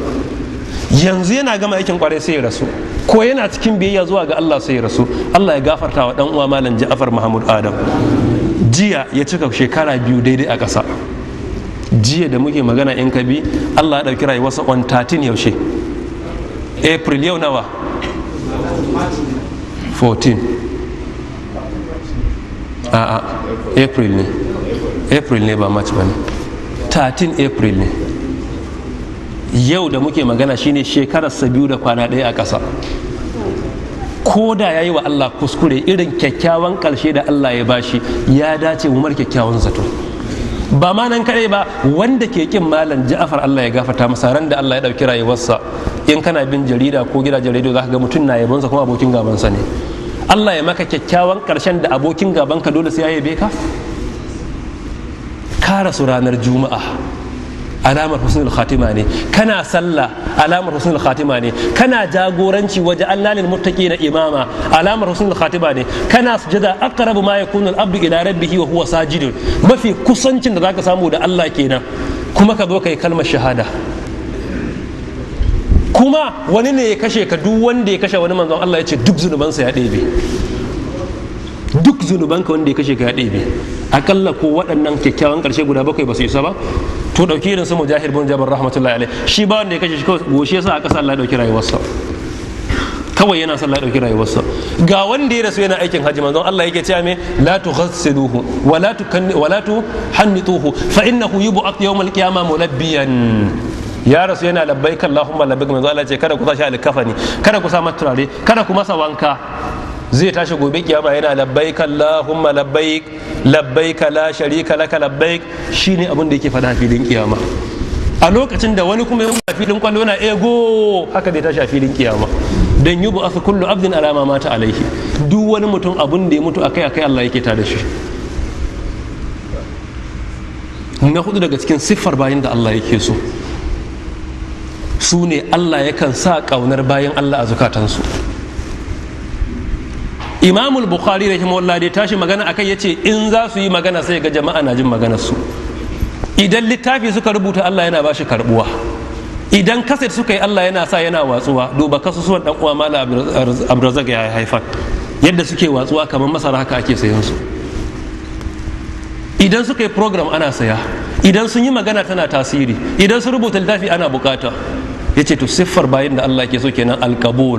Misali duba muwatta ta Imam Malik rahimahullah, an yi sama da muwatta 100. Yau idan na ce ka kirga guda 10 baka san su ba, kwaya ɗaya ta saura, shine alkabul. Wani zai rubuta littafi ko kyautai bar ba a bukata, wani zai iya zama ya sifar da sala ko kyautai bar baka bukata, wani kuma zai yi da kuɗi zaka je ka saya saboda kana son me ya faɗa. To shine Allah yana sa kaunar bayin Allah na kware a zuciyarsu. Wannan hadisi Bukhari da Muslim ne. Manzon Allah ya ce inna Allah idza ahabba abdan da Jibril faqala inni uhibbu fulan. Idan Allah yana son ba sai kira Jibril sai ya ce ina son wani. Idan ya gaya Jibril sai Jibril shi ma ya so shi. Bayan Jibril ya so shi me zai faru a gaba? Ya ce sai kuma ya gaya wa yayi shele ya ce Allah yana son wani. Shelan sai bayan Allah na kware su so shi. Bayan Allah na me? Na kwarai sai su kaunace shi. Ba a cewa dukkan mutanen duniya, wannan ba zai yi ba. Law anfaqta ma fil ardi jami'an ma allafta. Kuma al-yahudu wa nasara ce Allah ya walan tarda ankal yahudu walan nasara hatta tattabi'a millatahum. In dai kaga al-yahudu wa nasara sun soka, Allah ya ce to hanyar su ka bi, amma in dai ka bi hanyar Allah to ba sa son ka. Sune siffofin bayin da Allah yake so. Sai gaba na 4, menene alamomin siffofin kuma mutanen da ke son Allah? Shine alamatu muhabbatul muslim li rabbih, alamar musulmi iya son Allahnsa. Menene siffar da zai bayyana zama ni ina son Allah har in samu kaina cikin waɗancan siffofin bayin na ihsani, na taqawa, na haƙuri, waɗanda Allah yake so, masu son sunna da makamantansu. Akwai siffofin kuma bayin da suke son Allah. Menene siffofin bayin da ke son Allah? Malamai suka ce shine idan bayan zukatan sun inganta, bayan sun cika aikin wajibi suna kokari akan aikin da ba na wajibi ba.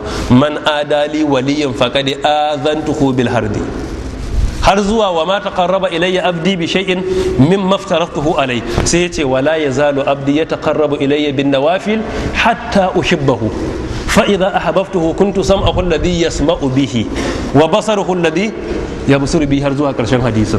Muhallu shahid, bayan komai na wajibi ya cika, a same ka da kokari wajen abin da ba wajibi ba. Zaka dage da yin azumin nafila. Me hikimar yin azumin nafila? Yana karya sha'awa, yana sa Allah ya so ka, dan zai karya sha'awa a zuciyarka. Duk sha'awa ba na halal na iyalanka, zai wahala mutum ya kai azumi bai ci abinci bai ce zai yi buɗe baki da kwanciya da iyali. Ka raba jin wanda ya wannan? Me yasa ba a samu wanda ya ba? Dalili shine wannan azumin ya karya hatta sha'awan halal da ke jikinsa, balle sha'awan haramun. Don haka wannan siffa ne, tsayawa bayan an cika farilla duk abu na nafila, musamman ababen da ke gyara alaka tsakanin mutum da Allah. Ka tashi a cikin duhu kana ibada, kuma kana roƙon Allah ya karbi ibadan ba don halinka ba.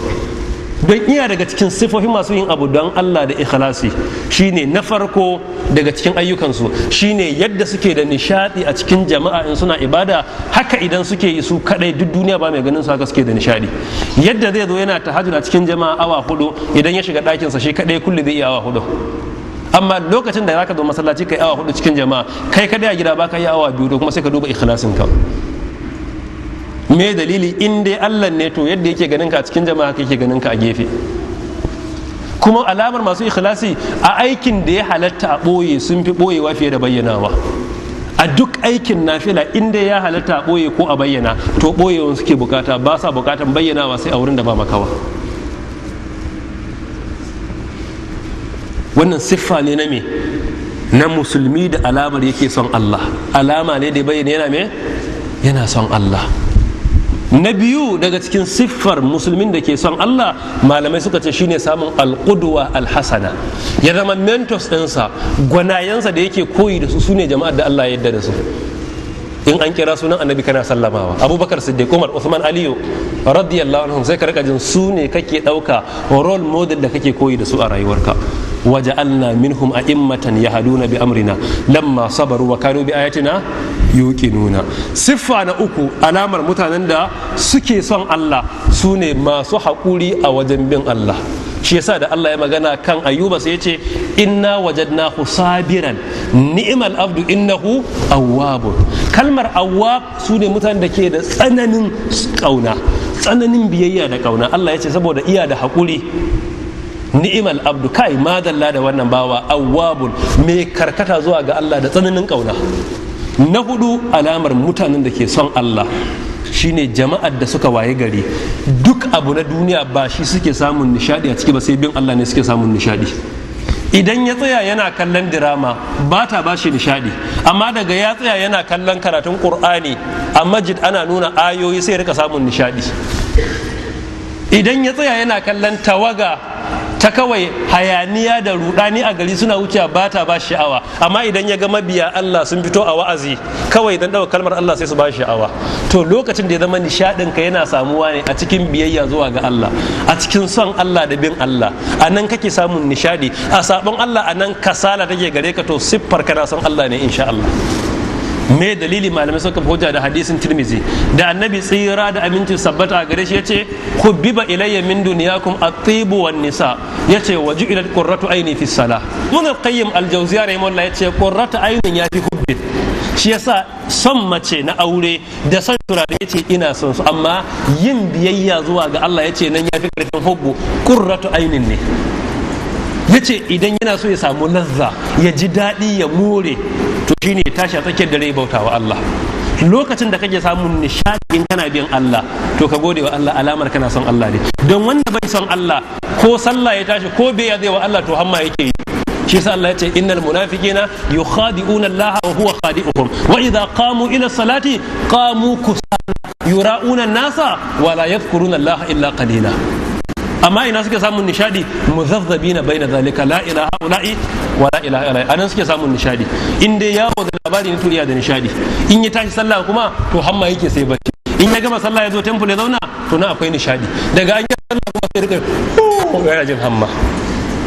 To lokacin da kake samun nishadi a cikin bin Allah, to siffar insha Allah kana son Allah. Da irin waɗannan malamai suka ce mutum zai aune yana son Allah ko baya so. Allah ya sa mu cikin bayin da suke son Allah kuma Allah din yake son su. Na biyar al-asbab al-jaliya lil khawf wal khatima, abubuwan da ke jawo mana al-khawf, tsoron Allah a zuciya. Wannan irin abubuwa ne ke jawo mana tsoron Allah.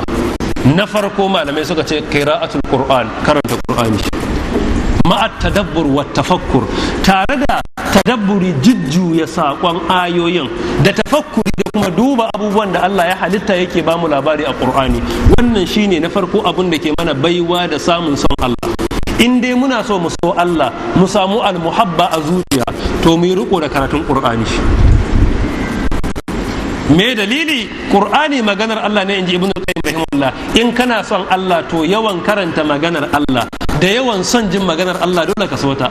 Yau za ka ga wani ya sa kasa din mawaki a cikin kasa mota, me yasa ya sa? Son sai saka. In ya tashi zai ji Shata ko dan Maraya. me yasa kauna ce. in ka dauko wani maji ba sai ce a bana son wannan sai yar. yau zaka motar malam wani kowa Alhaji wani sai kasa din mai wa'azi shek wani a wani me dalili kauna ta saka. to tun da Allah muke kauna to ya dace mu yi tamassuki da karanta maganganunsa tare kuma da son sauraron maganarsa fiye da maganar kowa a duniya, tare kuma da jujjuya maganganunsa.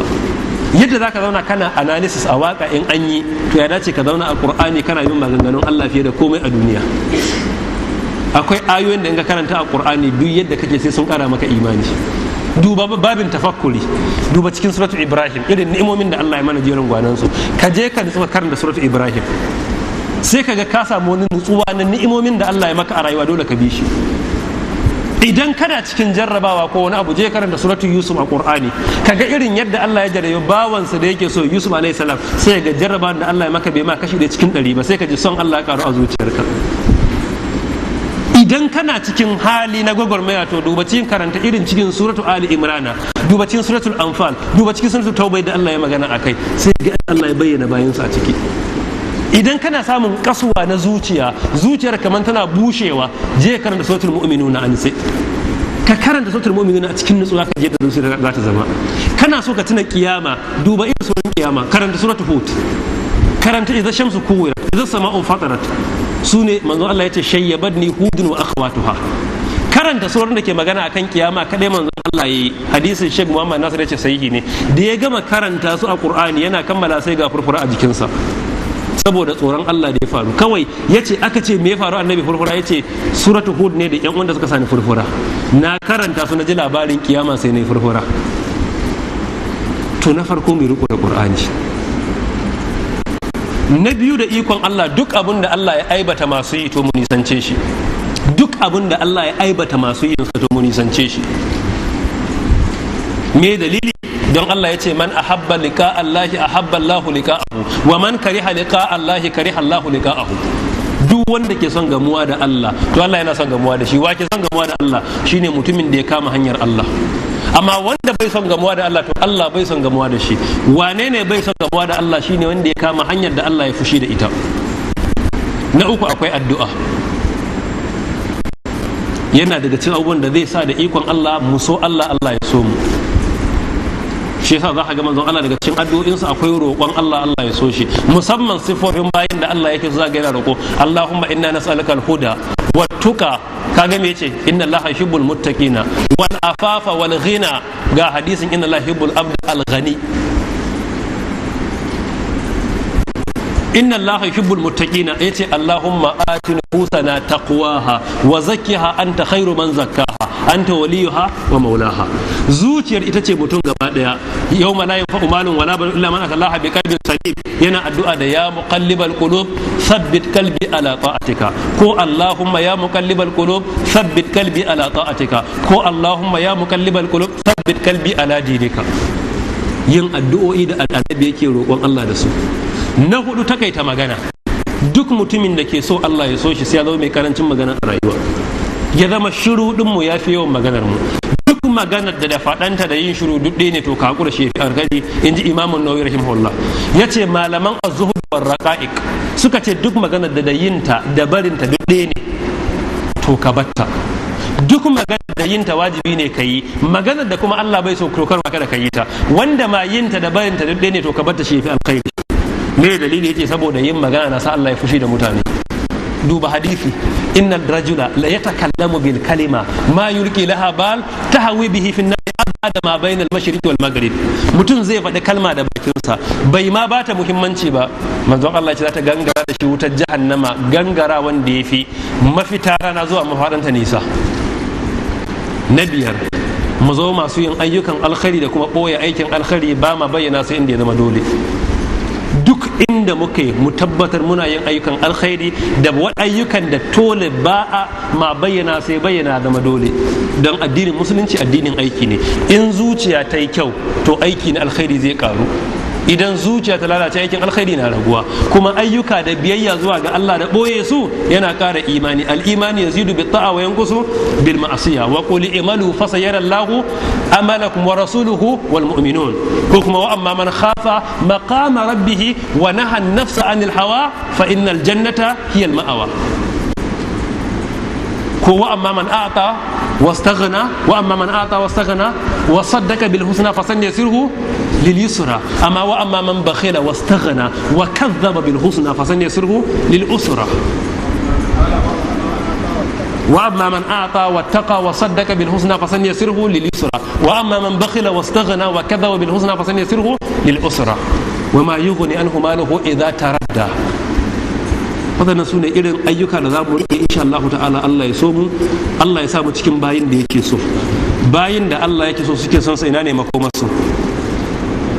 Na'am, aljanna ita ce makomarsu.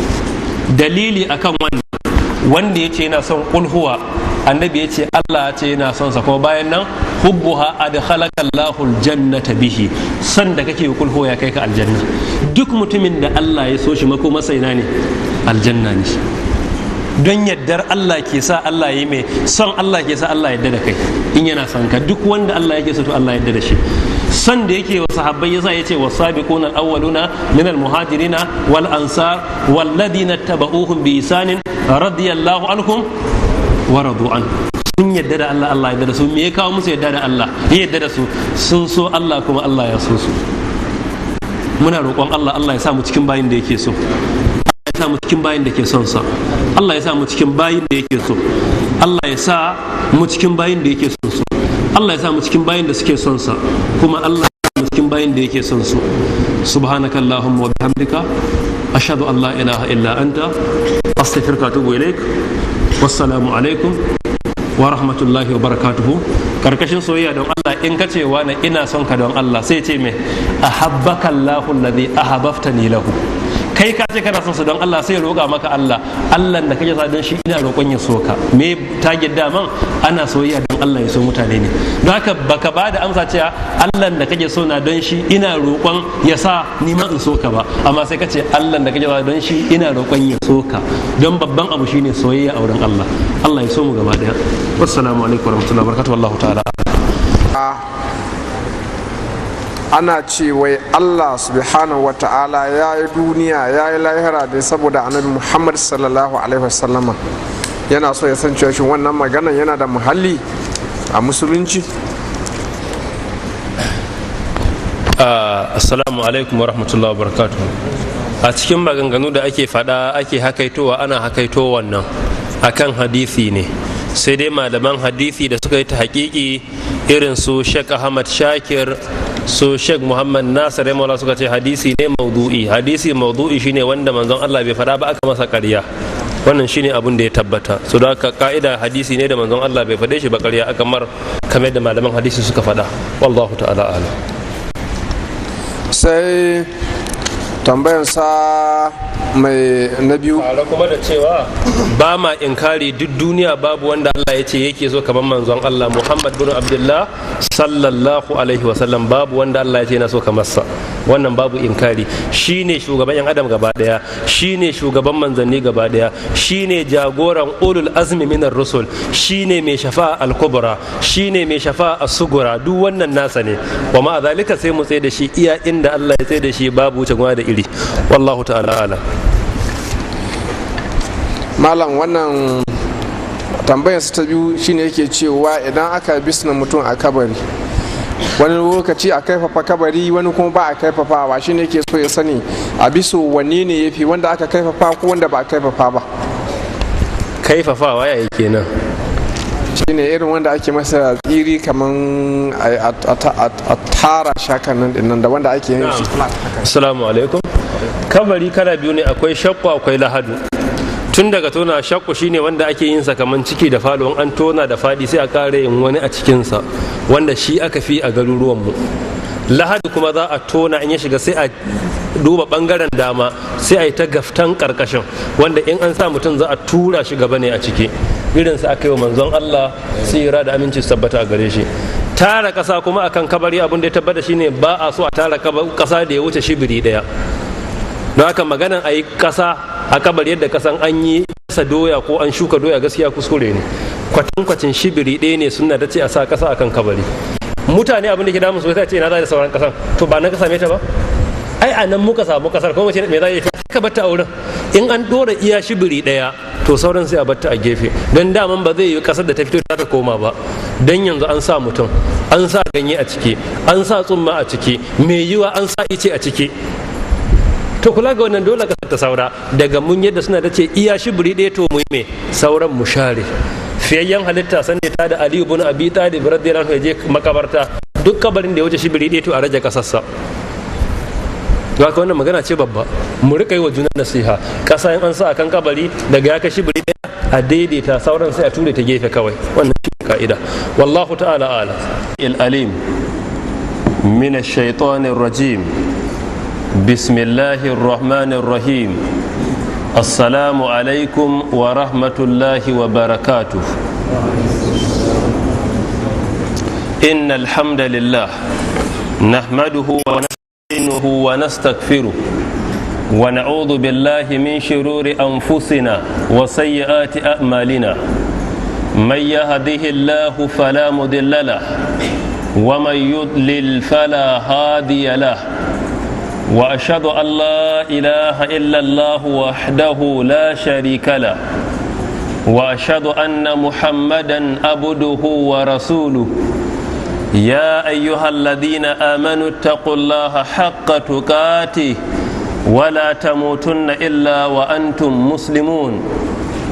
يا أيها الناس اتقوا ربكم الذي خلقكم من نفس واحدة وخلق منها زوجها وبث منهما رجالا كثيرا ونساء واتقوا الله الذي تساءلون به والأرحام إن الله كان عليكم رقيبا. يا أيها الذين آمنوا اتقوا الله وقولوا قولا سديدا يصلح لكم أعمالكم ويغفر لكم ذنوبكم ومن يطع الله ورسوله فقد فاز فوزا عظيما. أما بعد، kamar yadda muka saba haduwa a wannan masallaci mai albarka insha Allah a cikin jerin waɗannan kwanaki da muka ware don gabatar da muhadara akan maudu'ai kala-kala, muna masu farawa da yin addu'a wa mahalicinmu Allah subhanahu wata'ala da cewa Allahumma inna nas'aluka al-huda wat-tuqa wal-afafa wal-ghina. اللهم آت نفوسنا تقواها وزكها أنت خير من زكاها أنت وليها ومولاها. اللهم يا مقلب القلوب ثبت قلوبنا على طاعتك. yau da ikon Allah kusan muna 26 ga watan Rabi'u Thani shekara ta 1430 hijira ta fiyayyen halitta sallallahu alaihi wasallam daga garin Makka zuwa Madina.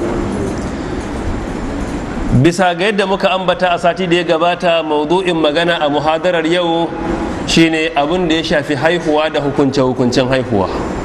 A cikin sauƙi sai mu ce matsaloli 50 kan haihuwa. Magana ne akan matsaloli guda 50 akan haihuwa. Hikimar zaben wannan maudu'i, tambayoyi sukan yi yawa daga 'yan uwa da Allah yake musu baiwa da samun haihuwa na maza ko mata, kan shin suna kaza ya halatta ko bai halatta ba, shin ana kiran sallah ko ba a yi a kunne, shin ana tada iqama ko ba a tayarwa, shin tauna dibino da ake sa a yi a bakin yaro ya inganta ko bai inganta ba, shin suna kaza iya da kyau ko bai da kyau, shin wajen yanka kaza ake yanka ko kaza. Bil hakika ga duk wanda yake mumarasa, yake mu'amala da mutane zai san tambayoyi sukan yawaita kan al'amarin da ya shafi haihuwa. Ganin wannan sai na ga abin da ya fi saukin sauwakawa gare mu gaba daya shine zan gabatar da muhadaranta wajen karanta kawai tambayoyi da na san mutane ke yi, sai ne kokarin amsa wannan tambayoyi bisa ga fatawoyin da malamai suka bayar, Allah ya musu rahama. Idan muka samu daman takaita wannan cikin takaitaccen lokaci, zai iya zama kaman wani makami ga wanda Allah masa baiwa da haihuwa wajen sanin mai ya dace a shari'a kuma mai ne bai dace ba. Akwai karancin takardu da yawa, musamman ƙanana da ɗalibai za su iya karantawa kan abin da ya shafi haihuwa. kuma ana wazatan akwai karancin muhadarat daga yan uwa malaman mu Allah ya musu rahama kuma ya musu baiwa da kyakkyawan karshe kan abin da ya shafi haihuwa. Wannan sai yasa tambayoyin kusan kullum kusan duk wanda aka yi tambaya sai ya aka masa haihuwa sai ya maimaita tambayan nan, shin kaza ya halda ko bai halatta ba, shin kaza sunna ne ko kaza bid'a ne. Baya ga wannan kuma akwai hadisai dama da basu inganta ba yadda malamai suka bayyana, wanda mutane da yawa sukan dogara su wajen yin ababen da shari'a bata amincewa ba, musamman a lokacin haihuwa. Haihuwa ni'ima ce daga cikin jerin gwanon ni'imomi da Allah yake yi subhanahu wata'ala, kamar yadda yace lillahi mulku samawati wal ardi yakhluqu ma yasha yahabu liman yasha'u inathan wa yahabu liman yasha'u dhukur am yuzawwijuhum dhukuranan wa inatha wa yaj'alu man yasha'u aqima. Akwai waɗanda Allah yake musu baiwa da haihuwan ƴaƴa mata zalla a zuriyarsu, akwai wanda Allah yake bashi ƴaƴa maza zalla a zuriyarsa, akwai wanda Allah yake hada masa maza da mata, akwai wanda Allah yake jarraba shi da har yayi rayuwar duniya ya aure ya koma zuwa ga Allah bai samu haihuwa ba. Amma dai sai Allah ya ce yana ba da haihuwa ga wanda yake so. Yahabu liman yasha'u inathan wa yahabu liman yasha'u az-zukur.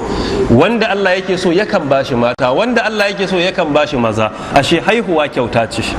Kula ga wannan tunda kyauta ce, duk kyautar da Allah ya mana ya dace mu yi wa Allah godiya a wurin karban wannan kyauta. Fa amma bi ni'mati rabbika fahaddith. Ko kuma alam tara ila alladhina baddalu ni'matallahi kufran wa ahallu qaumahum daral bawar. Ko wa id ta'adhana rabbukum la in shakartum la azidannakum wa la in kafartum inna azabi la shadid. Haka haihuwa babu kokonto kyauta ce daga wurin Allah subhanahu wata'ala. Mafhum? Tayyib. Don haka tambayoyi ne kawai da na san ake yawan maimaitawa, zan kira su guda 50 kuma sai mu ga mai malamai suka faɗa a wajen ba da 50 amsoshin wannan haihuwa din. Tambaya ta farko kuma matsala ta farko, menene hanyar samun ɗa na kwarai? Hanyar samun ɗa na kwarai na farko shine addu'a. Qur'ani ya karantar da mu bayin Allah na kwarai sukan yi addu'a Allah ya musu baiwa da samun ƴaƴa na kwarai, da cewa walladina yaquluna rabbana hab lana min azwajina wa dhurriyyatina qurrata a'yunin waj'alna lil muttaqina imama. Bayan Allah na kware tun gabanin samun ciki, zuwa an samu cikin, zuwa an goyi cikin, zuwa cikin ya kai wata 4, zuwa cikin ya kosa, zuwa an fara tsammanin haihuwa, zuwa an haihun har zuwa dan ya girma, ba sa gajiya da roƙon Allah ya musu baiwa da zuriya tayyiba. Don haka wannan shine na farko. Ƙari akan wannan, shi yadda iyalinka abincin halal yakan ba ta ikon Allah da samu haihuwan ɗa na halal. Me dalili? Don abincin da ɗa ke ci yana tasiri a jikinsa. Matsala ta biyu, waye dace ya yi ungozoma? Idan mace na da juna ana bukatan a rika bibiyan cikin da Allah ya mata baiwa da shi, waye dace ya rika yin ungozoma? Akwai littafi da aka rubuta mai suna Al-Fiqhul Wadih, juz'i na 2 shafi na 369. Malaman musulunci suka ce ungozoma wanda tafi kowa dacewa ta ita ce mace musulma. A duba wanda ta san tsarin karban haihuwa, wato su ne irin midwives, waɗanda suka karanta karban haihuwa, ake musu tsammanin bayan Allah na kwarai ne, su ya dace su rika yin ungozoma. Menene hikimar haka? Idan mace na ciwon naƙuda ana tsammanin ajalinta ne, za su rika lakkana mata kalmar shahada la ilaha illallah muhammadu rasulullah, za su rika cewa quli la ilaha illallah muhammadu rasulullah, ki ce babu abun bautawa da gaskiya sai Allah kuma annabi Muhammadu manzon Allah ne. Don annabi ya ce man kana akhir kalamihi min ad-dunya la ilaha illallah dakhala al-janna. Duk wanda ya zama kalmarsa ta karshe a duniya shine babu abun bauta da gaskiya sai Allah, to zai shiga aljanna.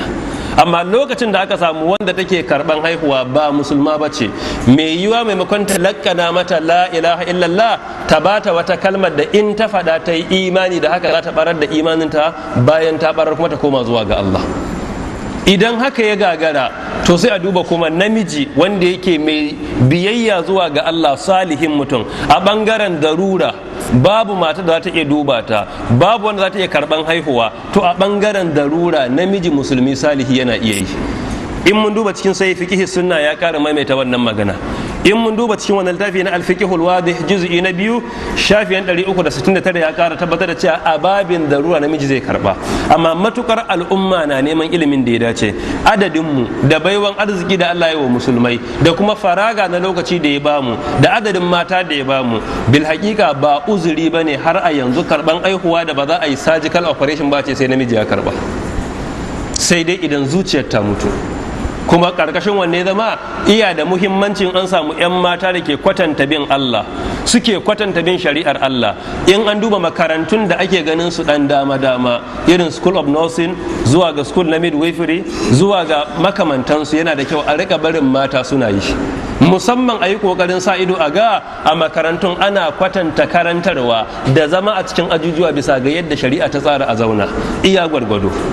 Mafhum tayyib. Baya ga wannan, Umar bin Khattab radiyallahu anhu khalifa, in mun duba tarihinsa ko arjal da makaranta, ayyakan sa matarsa tana zuwa karban haihuwa. Mun ga matar khalifa ta yi ungozo ma bangaren ba da gudumawa zuwa ga al'umma. Matsala ta uku, menene matsayin busharar haihuwa? Idan aka haifa wa Muhammadu ko Musa ɗa ko ya, menene matsayin gaggawan yimar bushara? Malamai suka ce gaggawan bushara ga wanda ya samu karuwan haihuwa sunna ne. Shi yasa Qur'ani da kansa idan zai bada labarin wani ya samu haihuwa, wani an bashi da, Allah yakan kira da wannan kaga ya ce bushara, kamar yadda ya faɗa wa annabi Ibrahim da aka bashi da na annabi Ismail yake cewa fa basharnahu bi ghulamin halim. Aka kara bashi Ishaq, Allah yake cewa nubashshiruka bi gulamin alim. Aka ba wa annabi Zakariya Yahaya, Allah yake cewa ya Zakariya inna nubashshiruka bi gulamin ismuhu Yahaya. Kaga nubashshiruka, muna maka bushara. Don haka sunna ce ga duk wanda ya samu karuwa ta haihuwa, gabanin kowa ya bashi labari ka yi gaggawan isar da labari zuwa gare shi. Me yiwa kana da namban wayarsa, ka san iyalinsa ta haihu, to buga masa waya, albishirinka ya ce Zuma, to Allah ya sauki iyalinka lafiya, an samu mace ko an samu namiji ko abin da ya kama da haka. Yin bushara, gaggawan bushara ga wanda ya samu haihuwa sunna ne. Shi yasa lokacin da iyalin Umar bin Al-Khattab, Allah ya kara masa yadda, ta karfi haihuwar baiwar Allah da ta haihu, da ta fito sai ta ce ya Umar bashir sahibaka bi gulamin, ya kai Umar yi wa wannan sahibin naka da iyalinsa ta haihu yanzu da cewa an samu ɗa namiji. Su da ka bushara sunna ne. Kuma kullum ana so duk abin da zai faranta wa musulmi rai, ana so musulmi ya rika gaggawan isar da sakon zuwa gare shi. Duk abin da zai bakanta wa musulmi rai, to ana so in bai zama dole ba kada ka gaya masa, sai dai abin da labudda sai ya ji shi. Amma bushara wannan addini ne shi. Idan ku aka riga ka yi masa bushara, to za ka iya congratulating ɗinsa. Wannan shine matsala ta hudu. Wace addu'a ake yi wa mahaifin da ya samu karuwa? To anan shine congratulation. Idan baka samu dama na kamar bushara ba, to kuma ba za ka rasa lada da ikon Allah na taya shi murna ba. Wannan matsala ta hudu kenan. Ka same shi wane mun ji an samu karuwa, to Allah ya albarkace shi, Allah ya sa ɗa ne mai nagarta, Allah ya albarkace ta, Allah ya sa ya ce mai nagarta, Allah ya sa musulmi ne na kwarai, ko Allah ya sa musulma ne na kwarai. Al-Hasan bin Abi al-Hasan al-Basri rahmatullahi alai yace magabata ga abun addu'ar da suke in aka samu karuwa ta haihuwa, kana gamuwa da wanda aka yi haihuwa sai ka ce barakallahu laka fil mawhubi laka wa shakarta al-wahiba wa balagha ashuddahu wa rizqta birrahu. Allah ya maka albarka, Allah ya albarka cikin abun da ya baka na haihuwa, Allah ya baka ikon godewa wanda ya maka baiwa da haihuwan Allah kenan. Allah ya sa ɗan ya kai ƙarfinsa, kuma duk arzikin da ake nema a haihuwa to Allah ya baka, namiji ne ko mace duk ya shiga, don almauhub abin da aka baka zai ɗauki namiji zai ɗauki mace. Shi da kai addu'ar shi ma sai ya rama maka, dan Bahaushe ya ce a rama wa kura aniyarta, to anan a rama wa mai addu'a aniyarsa. Sai baka amsa da cewa barakallahu laka wa baraka alaika wa jazakallahu khaira wa razaqakallahu mithla wa ajzala thawabaka. Allah ya maka albarka, Allah ya sanya albarka a kanka, Allah ya azurta ka da kwatankwacinsa, Allah ya yawaita ladanka, sai kai kuma ka bashi wannan amsa. Wannan sunna ne in ji malamai, Allah ya musu rahama. Matsala ta biyar, menene at-tahnik? Menene at-tahnik? Matsalan at-tahnik ibnu hajar rahmatullahi alaihi ya ba da definition ma'anan kalmar at-tahnik a fatihul bari juz'i na 9 hadisi shafi 188. haka kuma idan muka duba sahihu kalimat tayyib na sheikh muhammad nasir rahmatullahi alaihi shafi 162. muka duba kuma hadithin asma riwaya na imam al-bukhari rahimahullah hadisi na 2469 a cikin annabi tsira da aminci sabbata a gare shi ya bayyana mana at-tahnik a hadisin wadancan da duk malamai sun yi sharha akai. ma'anan at-tahnik shine ana haihuwan yaro daga ya faɗo ƙasa, ana wanke shi da gaggawa ko a cire ƙazantar da ke jikinsa, to sai a tauna dibino. in an tauna dibino ruwan yawun da ya taru sai a buɗe bakin yaron sai a zuba ruwan dibinon a cikin bakinsa. bayan an zuba sai a taɓa ainihin kamar tukar dibinon daga bakin mai at-tahnik sai shafe kan leɓen bakin yaron na sama da shi haka, daga farkon leɓen har nan sai shafe, sai ya zuba ruwan a baki. in ma tukan dibinan ta shiga babu damuwa, leɓen sama kuma ana so a shafe shi da ikon Allah da me da wannan tuka da kuma sauran ruwa na dibino din. wannan shine ma'anan at-tahnik. matsala ta 6, shin ana addu'ar samun albarka ko ba a yi idan aka haihu? bayan wancan taya murna ana addu'a ko ba a yi? wannan matsala din malamai suka ce na'am, ana addu'an Allah ya albarka bayan kuma an taya murnan haihuwa. hadisi ya inganta sahihul jami na Sheikh Muhammad Nasir rahmatullahi alai, hadisi na 4876. Imam al-Bukhari rahimahullah ka hadisi na 222. Imam Muslim Allah ya ji kansa ya ka a juz'i na 14 hadisi na 123 cewa ya halatta bayan waccar addu'a a yi wa yaro addu'an alkhairi. misali an miko maka shi ka rike shi a hannunka, bayan ka masa tahaniki ko kuma ka karbe shi ka gani, akalla ka tofa wasu addu'o'i da suka inganta daga bakin fiyayyen halitta zuwa ga wannan yaro. misali annabi yakan yi wa al-Hasan wal Husain radiyallahu anhuma addu'a da cewa u'idukuma bi kalimatin lahil tamma min kulli shaytanin wa hamma, ina nema muku tsaron Allah daga shaydani da yake mai cutarwa da kuma daga dukkan ido wanda yake mai dafi kamar a ce ainul haq, wanda mun yi magana akai kwanakin baya. to wannan addu'a ta tabbata a sunna. idan kai wa yaro wannan at-tahnik wato tauna dibino da sawa a bakinsa, ko kai aka ba wa jinjiri ka rike ka duba lafiyarsa kana son barka, sai ka tofa masa wannan addu'a. malamai suka ce wannan ya tabbata a sunna. matsala ta 7, shin at-tahnik ya keɓanta ne da manzon Allah sallallahu alaihi wasallam ko bai keɓanta gare shi kadai ba? a fahimtar Sheikh Abdullahi ibn Abdul Aziz bin Bas rahmatullahi alai a cikin ta'aliki da yawa sharha na Fathul Bari juz'i na farko shafin 327, a fahimtar sayin at-tahnik tauna dibino da sawa a bakin yaro khususiyya ne na annabi tsira da aminci sabbata gare shi kadai. wannan fahimtar sa kenan, mafhum tayyib.